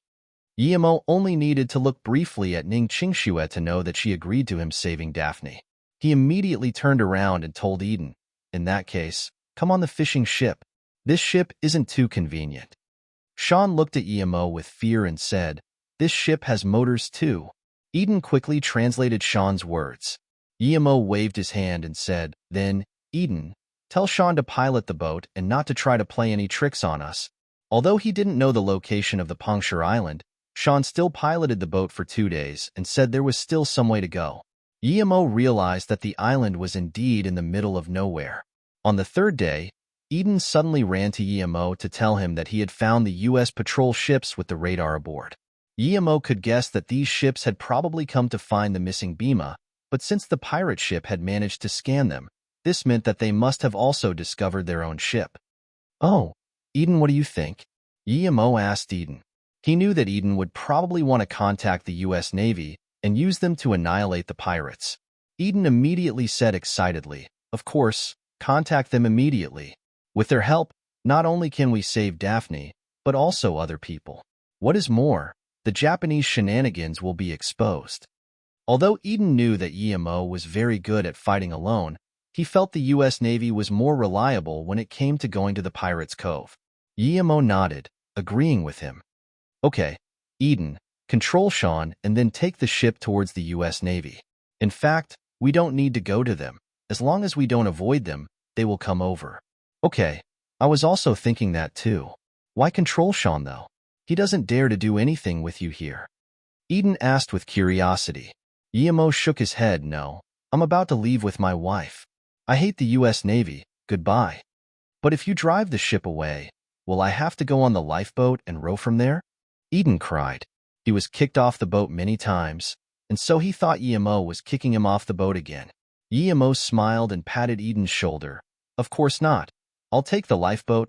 You don't need to. Keep piloting the ship until you meet with the Navy. Hurry up and control Sean." At first, he thought Emo was joking, but he didn't see any signs of humor in his expression. Eden gulped and said, "Are you serious?" Emo pushed Eden. "Yes, hurry up." After Eden finished controlling Sean, he found Emo with his wife and that bird standing on a small, inflatable raft. Eden didn't have time to think where Emo had got that raft from. He simply said, "It's too dangerous for you to go like that in the middle of the sea. I'll take you with the ship, get on." But as soon as he said that, the raft started to move very fast and was immediately gone. "I don't even know your name yet," Eden called out. But Emo's raft was gone. "It's like he is an angel god sent to save me." Eden got immersed in his imaginations and quickly stood at the head of the ship, making a cross on his chest. Ning Qingxue didn't know why Emo had left the ship, but she didn't ask anything. To her, being with Emo was the most important thing. Emo held Ning Qingxue in his arms. "We don't need this raft anymore. Let's go." Ning Qingxue's body softened as Emo held her. In that moment, she was sure that she was really with Emo and that it wasn't a dream. Perhaps Emo had taken her to the raft to be alone with her and have an intimate moment. But even if Emo took her to float over the ocean, she wouldn't mind. She was just really happy she was with Emo. She didn't feel the need to keep her mannerisms. She felt she could rely on Emo. She put her arms around him. In that moment, she actually thought of the 2 primitive people she had seen on the island, and her body started to warm up. However, Emo grabbed Silver, summoned his flying sword, and took off into the sky. Silver saw that Emo could fly and immediately laid on Emo's shoulder, chirping crisply. Ning Qingxue was woken up by this loud and clear chirp. She looked up and saw she was still in Emo's arms, but standing on a huge sword. This sword was flying in the air at a very fast speed. Ah! Ning Qingxue exclaimed subconsciously. The fire in her body went away. Was she still dreaming? Otherwise, how could she be flying? If she was dreaming, she hoped that she would never wake up. Emo felt Ning Qingshue's changing positions and shaking, so he held her tightly. Then, he said slowly, Qingxue, don't worry. I'm at the Qi gathering middle stage, and I was lucky enough to gather the materials for making a flying sword. That's why I can fly, so don't be scared. Ning Qingxue stared at Emo with surprise and joy. Are you saying this isn't a dream? This is real? Emo caressed Ning Qingshue's hair and then said, Of course this isn't a dream. I won't let anyone harm you again. Those two Taoists from Taiyi, I won't allow them to get away just like that. Actually, ever since meeting you, nothing else matters. I feel like I'm dreaming. I'm actually flying. Ning Qingxue murmured. Her hands held Emo tighter. She couldn't even tell if this was real or fake. Qingxue, there's something I want to tell you. But, Emo was hesitant. He really wanted to tell Ning Qingxue about Susu. Although he had told her that there was Luoying from his past life, but he didn't expect her to be Ning Qingshue's aunt. Emo didn't know what to say. Although this aunt wasn't related to her by blood, it was still her aunt. In a country where customs are taken very seriously like China, Emo knew it was an important matter. If it was on Luoyu continent, this would be very normal. Ning Qingxue saw Emo hesitate and smiled. She kissed Emo on the cheek and said, You already say I'm your woman? Why are you still hesitating? Seeing Ning Qingxue like this, Emo made up his mind. Last time I told you I have someone I love from my past life. She's called Luoying. I already found her. Ning Qingxue was dazed and immediately said, Did you find Sister Luoying? Will, is she all right? Emo knew Ning Qingxue wanted to ask if Luoying would accept her, but she just asked if she was okay. Emo nodded. She's doing well, but due to some misunderstanding, she has left for a while. But what? Ning Qingxue saw Emo acting like that and began to worry. She was afraid Luoying didn't like her. Emo bit his teeth and said, Luoying is your auntie, Susu, so, Ning Qingxue froze. She didn't expect it to be her auntie.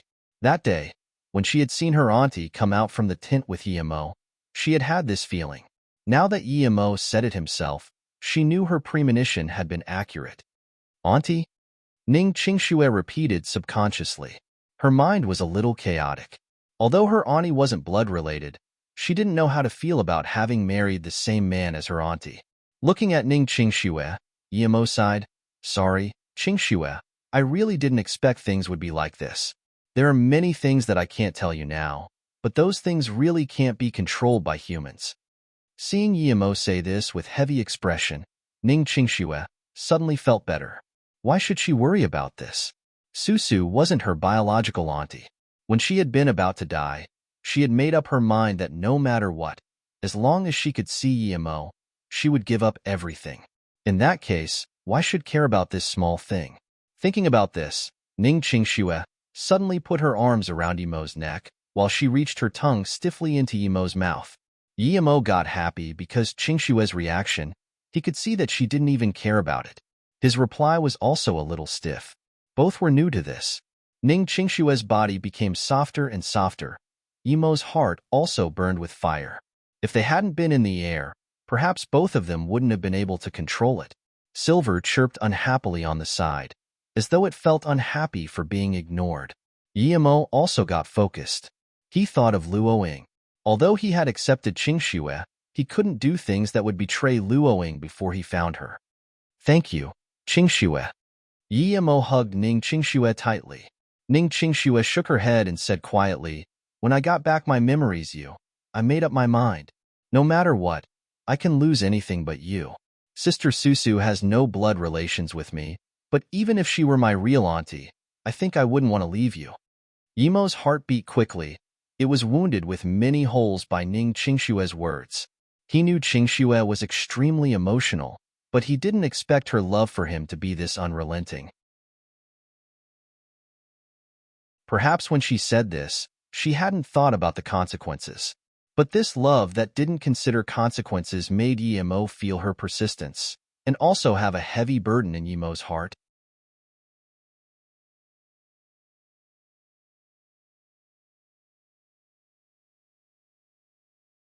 As Luo Yu grew bigger, almost all the pharmaceutical companies could buy the company's shares.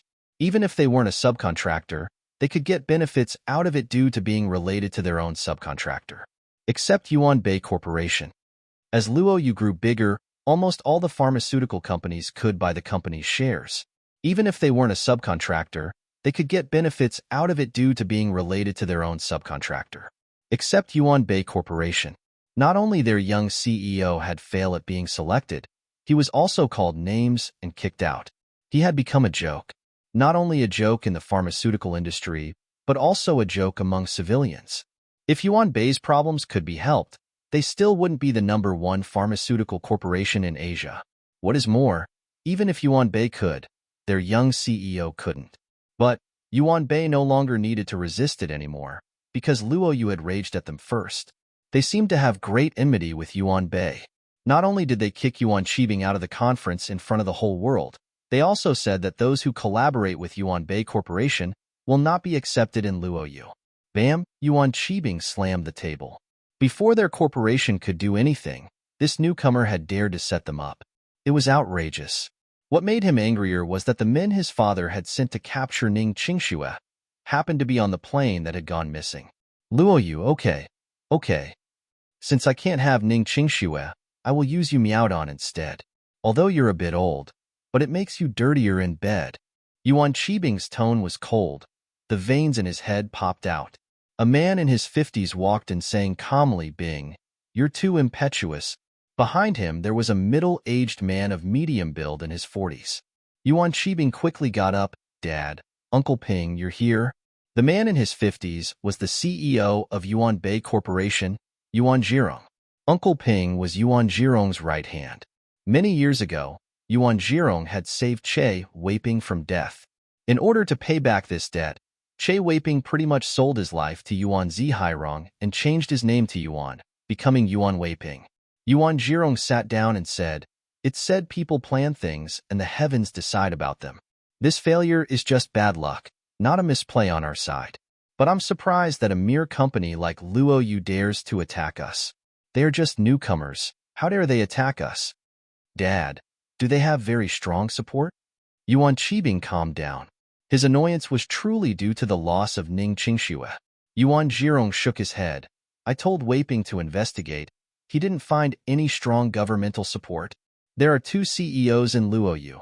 One is Zhang Jiayan, a retired soldier. However, Yu Miaodon's origin was a bit strange. Up until now, I still haven't found out where she comes from. The only concern is that recently Yi Ling of the Yi family appeared in Flowing Snake. This Yi Ling might be related to Luo Yu's higher-ups. Perhaps the reason Fei Yu was chosen was because of Yi Ling. Yuan Qibing was dazed. Beijing's Yi family? They are supporting Luo Yu. Doesn't that mean we can't get revenge on Luo Yu?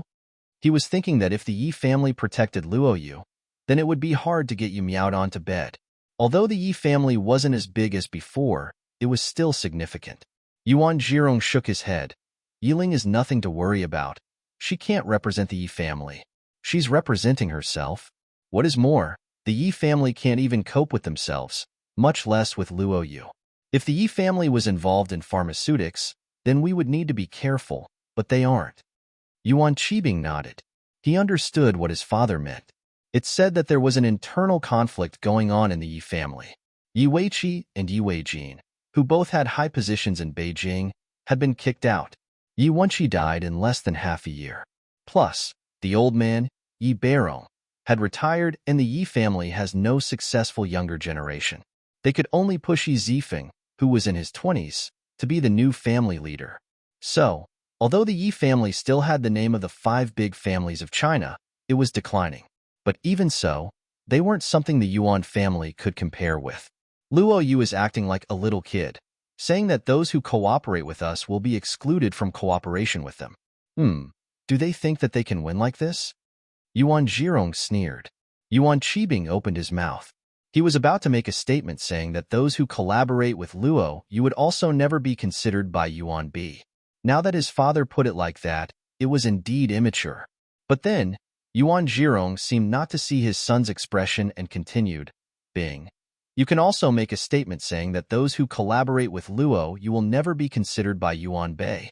Dad, this way. Won't we be as immature as Luo Yu? You just said. Although he wanted to say that, he felt his father's words were right.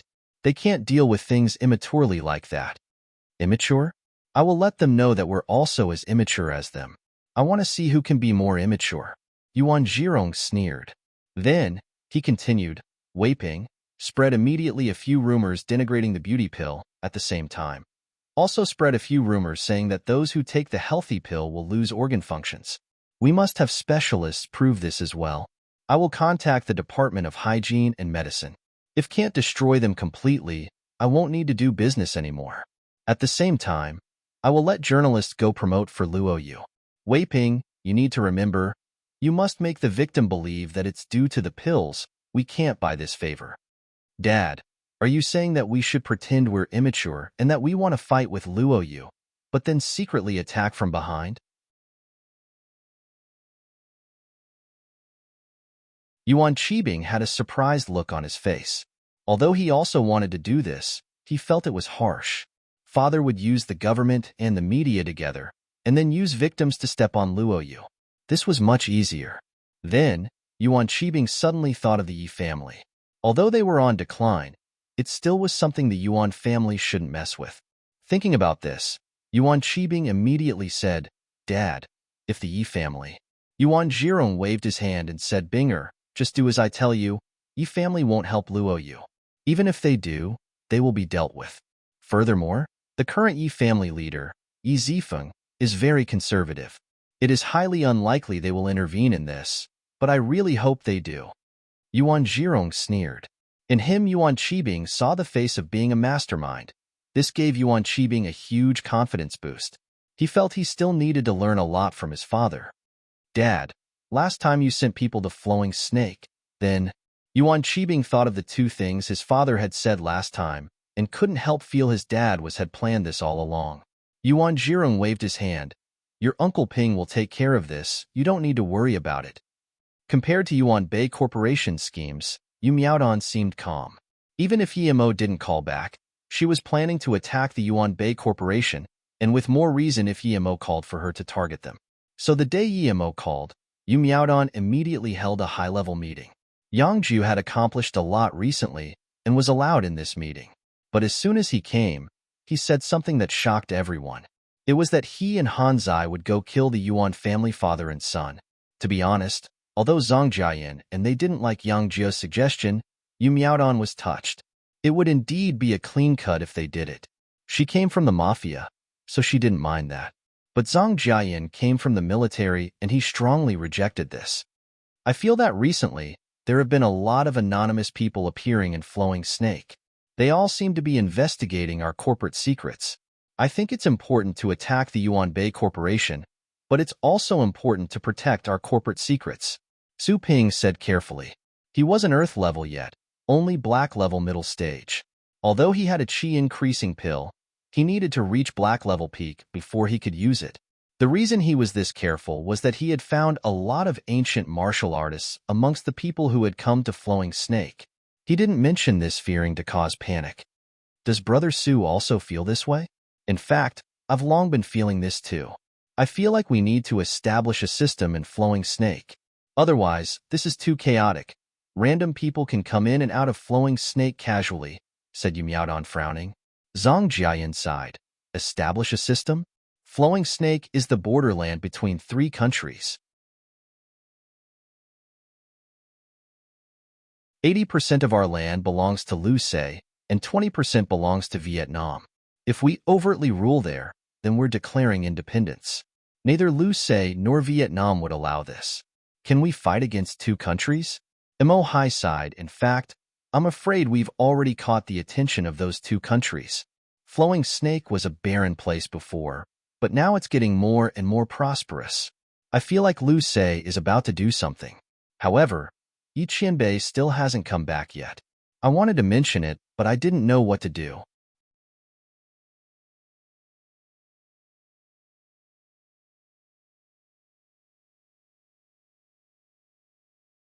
After Emo Hai's words, it was deadly silent. Neither Yu Miaodong nor Zhang Jian spoke. It wasn't that they hadn't thought about it, but they hadn't expected Luo Yu to prosper that rapidly and have people preying on it. After Emo Hai's words, it was deadly silent. Neither Yu Miaodong nor Zhang Jian spoke. It wasn't that they hadn't thought about it, but they hadn't expected Luo Yu to prosper that rapidly and have people preying on it. If it was just a person, a corporation, or even a gang, it really wouldn't matter. But if it was two countries, could a small corporation put a fight against two countries? Furthermore, legally, it was their land. Seeing the atmosphere get tense, Yu Miaodong waved her hands and said, "Let's not talk about this for now. Let's talk about the Yuan Bei Corporation. That's easy. They think they're an older pharmaceutical brand and don't consider us on their level. It's very easy for us to cripple them." Emo Hai spoke. Seeing everyone look at him, Emo Hai continued, "Their core product is called the Heart Safety Serum. The main ingredient for this is Jiwu. There are very few amounts of it anyway, so we can mass buy Jiwu and make them short on supply. Secondly, the other main product of theirs is called Dew Powder. It's a skin whitening product. Although our beauty pill is countless times better than that, we have no advantages in terms of price. If we push out a similar product to that using the beauty pill's name, the Dew Powder would be no match for us." Hearing this, Yu Miaodong sighed. Emo Hai had grasped the core for defeating Yuan Bei Corporation. Although Luo Yu had a lot of talent, they didn't have a single commercial expert like Emo Ha, who knew all about the industry situation. To be honest, even she had started out as a gangster. They couldn't keep going like that. She needed to hire new talents. Hong Kong, Suyu Hotel. It was Su Yuehua's hotel. It was very significant to have a 5-star hotel in Hong Kong. Su Yuehua had been fighting in Hong Kong for about 20 years, so she had 7 of these in Hong Kong and mainland China. 3 of them were 5-star hotels. Ever since Lu Si had come to join her, she had indeed investigated the Fu family's 4 brothers and knew it was the best time to join Yemo. After this, perhaps even if she wanted to change her mind, Yemo wouldn't want her anymore. Although her capabilities were good, she could tell with her experience that Yemo didn't like people who kept changing minds. She was 36 now, and if she wasted time, she would get old soon. She already had money that she couldn't even finish spending, but what's the point of earning that much money? She suspected that Yemo was already great heaven level. If Yemo really was great heaven, then it would be very easy for him to get revenge for her. Su Yuehua clenched her fists. She decided to contact Flowing Snake. Su Yuehua's secretary walked to the door and knocked. "Sister Hua, 2 guests arrived at the hotel. One claims to be Sister Hua's friend. He's called Yemo. There's also another girl with him." Huh. Su Yuehua suddenly stood up. Yemo had arrived? "Quick. Invite Mr. Yi in." "Oh, wait, I'll go over myself." As soon as Su Yuehua spoke, she heard Yemo's voice outside the door. "CEO Su, no need for that. I'm already here." "Senior Yi, please take a seat." "Z, quickly go make some tea." Su Yuehua nervously invited Yemo and Ning Qingxue into the office. She didn't expect Yemo to come there himself. Yemo smiled. "CEO Su, you can just call me Yemo Qingxue. This is Su Yuehua. CEO Su, I told you about her." "CEO XU, this is my wife, Ning Qingxue." The reason Yemo hadn't taken Ning Qingxue back to Ninghai and came to Hong Kong instead was that he still had some business there. That was why he had come to see Su Yuehua, but it was also due to Su Yuehua that he had managed to find her so quickly this time. He could see how valuable was Su Yuehua. His company Luo Yu had just started, and he needed people like Su Yuehua. "Huh. You found your wife." Su Yuehua didn't finish the sentence. She then saw Ning Qingxue. She had seen Ning Qingxue in pictures before. She was a very pretty girl, but when she met Ning Qingxue in real life, she was instantly shocked. She didn't know if Yemo had been looking for Ning Qingxue because of her beauty, but Ning Qingxue was the prettiest girl she had seen. Su Yuehua wouldn't say about herself that she is beautiful, yet she was rather confident on her looks. But looking at Ning Qingxue, she felt she was just average. Ning Qingxue had changed into a blue dress. Her silky black hair fell on her chiseled shoulders. With that jade-like skin and beautiful face, one couldn't help to feel enchanted by her upon sight. The milky white necklace on her chest still emitted a faint ray, making her seem serene yet out of this world. If her eyes weren't always on Yimo, and she hadn't that heartfelt joy on her face, Su Yuehua would have thought she was a goddess. There was actually such a woman. Even she, as a woman, got a great impression of her. She couldn't image what men thought. Su Yuehua finally understood why Yuan Qibing thought that way. No wonder. Ning Qingxue smiled and shook hands with Su Yuehua. She knew that people who saw her for the first time were astonished. But after looking at her for a long time, one would get used to it. Yet still, the workers in her company were always shocked from her beauty. That's why she just gave all the duties to Li Mumei, to avoid awkwardness. Su Yuehua smiled awkwardly and laughed at Herschel. Mrs. Ning is too pretty. I can't even help myself. Haha. Knowing this, she felt less shocked about the fact that Yimo had found Ning Qingxue. Sister Yuehua, just call me Qingxue from now on. Ning Qingxue knew that since Yimo had come here just for Su Yuehua, she was no ordinary deal. Yimo sat down, drank some tea, and Su Yuehua asked, CEO Yi, I would like to join Luoyu Corporation. I've thought about it, but after investigating some things, I'm also a little confused. To Yimo, it was really good news that Su Yuehua joined Luoyu. Her abilities had no match. She was much more capable than Western Sand, an entire organization, but no one had the power to use her. Yimo nodded. Tell me your concerns. Su Yuehua organized her thoughts and said, I've sent people to investigate at Flowing Snake, but I found that I wasn't the only one. There were also a lot of people investigating Luoyu. Luoyu is too lucrative. It has caught the others' attention. Of course, the reason Luoyu could sustain itself until now means that there are people that can deal with this kind of people. Yimo nodded. Su Yuehua hadn't disappointed him indeed. She hadn't even been to Flowing Snake, but she already knew people were investigating there. Indeed, Luoyu was too unprotected at Flowing Snake, but he could see from Su Yuehua's tone that it wasn't just that. As expected, Su Yuehua began speaking again. The main thing is that I found that Flowing Snake is situated between China, Vietnam, and Lucé. Hence, 80% of the land belongs to Lucé. Lucé has only been established there for 30 years or so. I think that once Flowing Snake flourishes, Lucé won't let Luoyu stay in Flowing Snake. Or, they will try to get benefits from Luoyu. If this is the case, I would rather the latter. But Flowing Snake is also a part of Vietnam's land. Yimo heard this and took her even more seriously. It's not that he hadn't thought about this, but as a cultivator, he never really considered this a big issue. Now that Su Yuehua mentioned it, he had to think about it. If the military came to take Luoyu, should he give up or not? There was no way he was going to give it away, in which case, they would have to start a war. He could disregard a small country like Lucé, but if Su Yuehua wanted to join Yimo, how could she not care? She also knew that no matter how strong Yimo was, could he face a whole country? Yimo smiled and looked at Su Yuehua. Then, what is your opinion? Su Yuehua said adamantly, I have two ideas. 1. The company moves away immediately. 2nd, we negotiate with them to buy the land. If it were before Luoyu had been set up there, it would be easier, but now it's harder.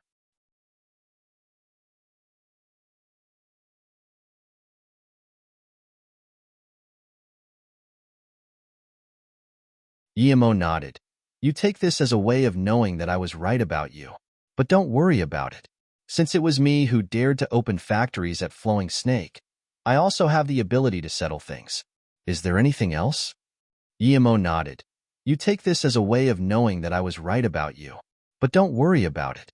Since it was me who dared to open factories at Flowing Snake, I also have the ability to settle things.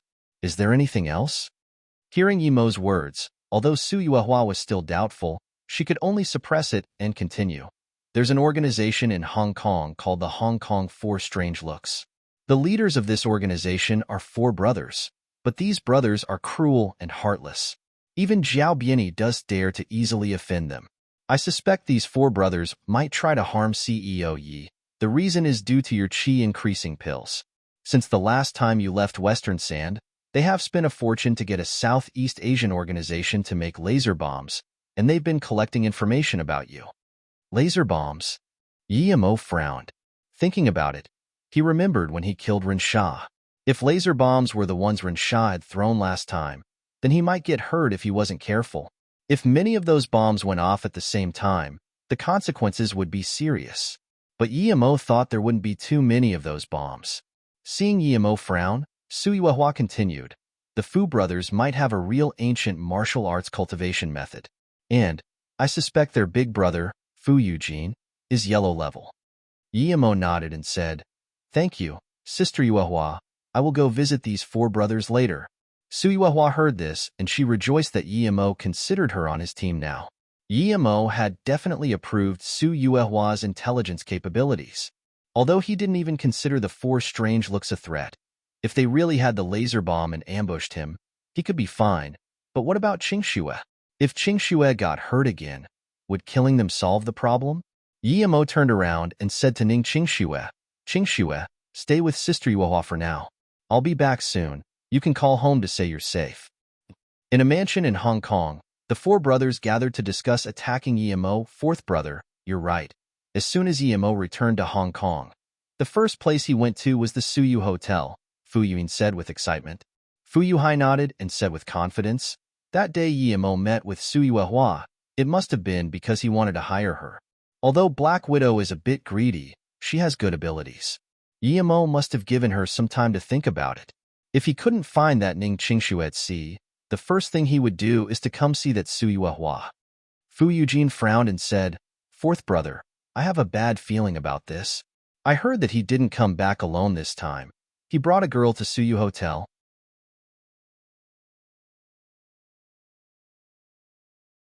That girl is very pretty. I think he might have found Ning Qingxue already. Big brother, that's impossible. The plane was gone and so many people didn't come back. How come did he find Ning Qingxue? Is he a god? Is he stronger than the U.S. government? Fu Yuin immediately said.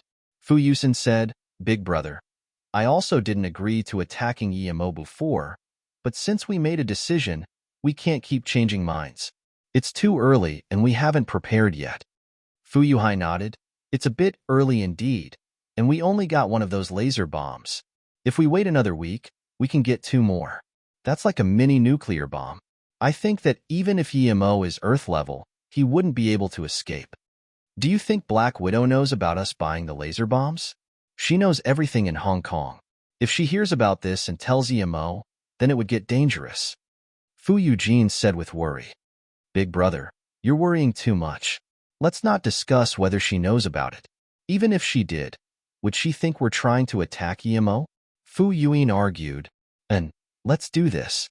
But from the pictures we got, the woman next to him is just too pretty. I will have this woman. Fu Eugene said, making up his mind. Big brother, are we lacking women? The first thing we should do is think about how to get the bomb to Emo's hands. As long as we do that, we will be successful. Fu Yusan said. Fu Yuhai smiled. It is very simple. We'll package the bomb and give it to Xiaolan. Let Xiaolan give it to Emo and say it's from Suyuehua. Xiaolan is Suyuehua's trusted person. I don't think Emo would question it. Yeah, the moment Emo has the bomb in his hands, we will detonate it immediately. This is a good method. Fu Yuin agreed. No. Fu Yuhai shook his head. The rest of them looked at him, and he smiled bleakly. Those who cultivate to Emo's stage all have a natural instinct for danger. I think we should let Xiaolan walk in front of Emo and then detonate it. With its power, anything within 10 meters won't be able to escape. Fu Yusin said hesitantly, but this way, won't the qi increasing pills be gone? Fu Yuhai sneered. Detonate it a little further away and the pills might not be blown away. Even if they do, it's fine. How does that work, 4th brother? Fu Eugene asked. Fu Yuhai said plainly, I've investigated Emo Luo Yu is probably his, and his qi increasing pills are made there. Even if we annihilate Emo, why would the workers at the factory stop, big brother? Perhaps we could get the recipe for the pills, and that would be a fortune. Great. Fu Eugene clapped and immediately said, but this way, poor Xiaolan, I quite like that woman. She's also always kept an eye on Suyuehua. It's quite a pity for her to die. Big brother, didn't you already say that the woman next to Yimo is yours? Why would you care about a mere woman like Xiaolan?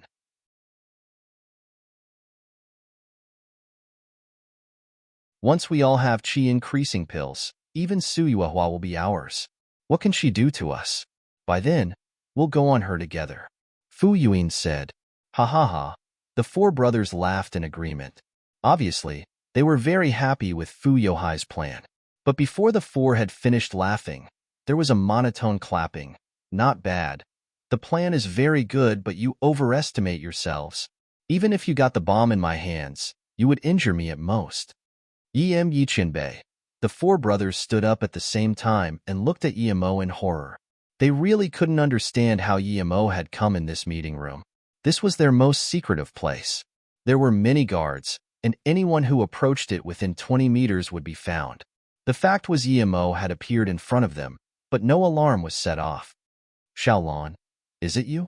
You traitor, how dare you bring him in? Fu Yuan looked at the girl next to Yimo and hissed in anger. The girl spat and said, I belong to Sister Yuehua. I stayed here just to help her investigate things. How am I a traitor? Furthermore, even if I didn't work for her, you animals want me to die with the bomb. Why should I listen to you? And, brother, you brought me in today, not the other way around. Huh. The four brothers looked at Yimo all at the same time. They really didn't understand how he had come inside. Could he turn invisible or something? Yimo thanked Suyuehua more and more. If it wasn't for her reminder, he might not have avoided their plan. What if they had injured Ning Qingxue? What is more, Yimo had seen the power of the laser bomb. It could indeed harm him. What made Yimo the angriest was that they had schemed to take Luo Yi. Although Yimo knew that with Su Ping, they all would be fine, these four still pissed him off. As though they knew this was their only hope, Fu Yuhai took out a black ball and raised it. Yichinbei, I know it's our fault for trying to attack you. We're willing to take back our words. If Yichinbei disagrees, we will all die together. Then, his other hand grabbed the controller. Yimo sneered. What right do you think you have to negotiate with me? Fu Yuhai wanted to say something, but he suddenly felt his two wrists aching. He looked down subconsciously and immediately realized that both of his hands had been cleanly cut off.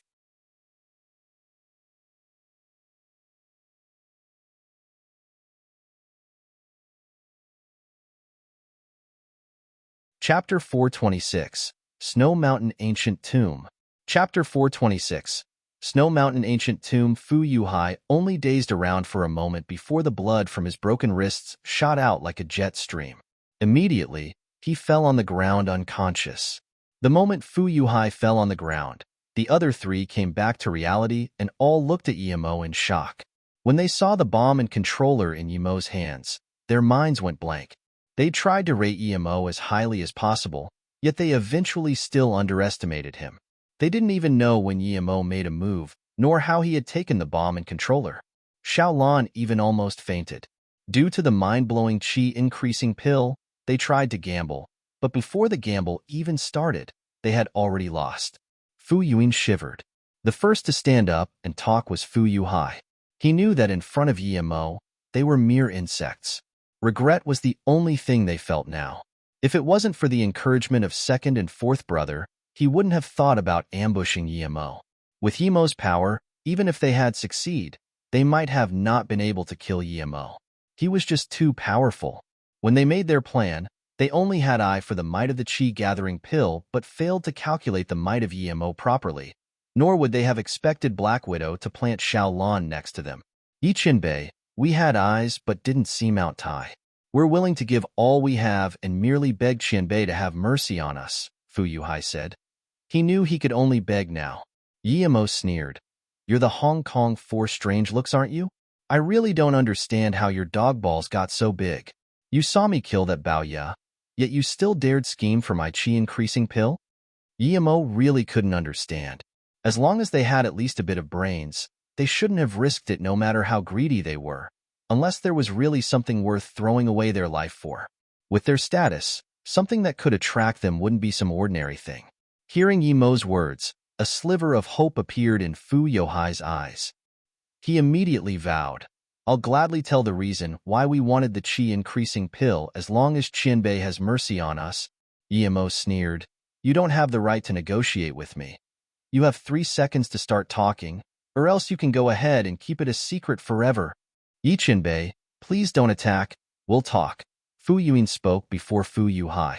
Hearing this, Fu Yuhai sighed. He knew that whether or not they said it, they'd be goners this time. Emo's face remained unchanged, and he didn't speak. But he really did want to know why the 4 of them had been willing to plot against him. Seeing Emo not speak, Fu Yuan quickly explained, 15 years ago, us brothers started making a living out of tomb raiding. This career wasn't too bad, but because the country got too strict about it, and because there was too much competition, the job had got harder and harder. After doing it for a few years, just as we're planning to quit, a friend of Big Brother's told us that they found an ancient great tomb. Hence, we arranged to raid that tomb together with Big Brother's friend and his wife. It's unknown what era the tomb owner was from, but we found 2 skeletons at the entrance of the tomb that had been dead for an inestimable amount of time. On these 2 skeletons, we found an ancient martial arts cultivation method. The book was made of unknown material, managing to survive the times. We speculated that the 2 must have been fighting over something and ended up killing each other. We could tell from the tools on the ground that they were both tomb raiders. Emo questioned in contempt, since you didn't go in, how do you know that the tomb is so significant? Fu Eugene continued, because the entrance had a huge door, the door was truly grand. But what shocked us the most was that at the top of the door there were 9 luminous pearls embedded into it. We thought that luminous pearls were of a mere thing of legends, yet that time we really saw luminous pearls. The light was very soft and felt very comfortable. It didn't feel like we were underground at all. We thought if these invaluable pearls could be embedded into the door, then what's inside must be more significant. Emo nodded. Continue. He hadn't suspected this. Other people might not have seen the luminous pearls, but he had seen all too many. But a luminous pearl on Earth was worth a fortune, much less 9 of them. Fu Eugene didn't see any greed in Yemo's eyes at all, and felt even more horror. If Yemo had shown greed, he would have been able to use the location of the tomb to threaten Yemo, but now that didn't seem to be possible. Fu Eugene quickly said, my friend saw that pearl and immediately charged over, but before he even got there, he was shot dead by arrows. This tomb was booby-trapped. We thought of many ways afterwards, but couldn't get the luminous pearl. But perhaps we tried out too many things. The raiding tunnel we dug was about to collapse, so we quickly got out, and as soon as we did, the tunnel caved in. You never went back in again? Yemo stared at Fu Eugene and asked. Fu Eugene shook his head. We didn't dare go back in because when we came out, it appeared that everyone's backs had been scratched by a ghost. We were thinking of trying other ways to enter again, but after cultivating that ancient martial arts cultivation method, we realized how powerful it was, so we decided to go in again after all having reached yellow level. On top of that, for those in the tomb raiding profession, if they have their backs scratched by ghosts, they can't go into a tomb within 10 years. If you do, certain death. Therefore, I started thinking, if we all reach yellow level, we won't be afraid no matter how powerful the booby traps in the tomb are. But it's been 12 years later, and other than me, the other 3 haven't reached yellow level. Then we saw Qianbei with the chi-increasing pill, so Yemo's spirit sense scanned their backs, and indeed, they all had red scars. It seemed that was from when the ghost scratched their backs. You said you guys went in with a couple. You 4 are here, and the man of the couple died, but where's the last person? Yemos asked plainly. The reason he asked this was because he wanted to know if news of this tomb had spread out. The other woman had been there too, but after her husband died, we ended up separating. We don't know where she went, Fu Eugene quickly said. HMPF. Yemo sneered. You're lying. Hearing this, Fu Eugene immediately began to sweat, and just when he wanted to continue talking, he felt some wind hit at his head. Before he could even notice that it was due to a broken hand kicked over by Yem, he turned muddle-headed. Where did the woman go? Yemo asked coldly. He also wanted to see this tomb, but if news of it had gotten out, he wouldn't need to go, because it would have already been searched. Hearing this, Fu Eugene replied expressionlessly, "We brought her back with us and all had to go on her before killing her. You really are animals." Xiao Lan couldn't hold it and cursed. "That woman's husband was your friend. Her husband died, yet not only did you not help her, you actually raped and killed her. Scum. Trash." Xiao Lan was infuriated. Yimo also felt saddened. People as cruel as this weren't common even in the cultivation realm. If they were afraid of this woman leaking the news, then they could have brought her with them and imprisoned her. Even that would have been better than what they did. Taking a step back, even if they had to kill her, they didn't need to rape her. After all, this woman's husband had been their pal. One really couldn't make the wrong friends. If anyone became friends with these four brothers, they had to be blind. "Xiao Lan, wait for me outside. I will be back soon." Yimo didn't need Xiao Lan for recognizing the four brothers anymore, and there were some things he didn't want her to hear.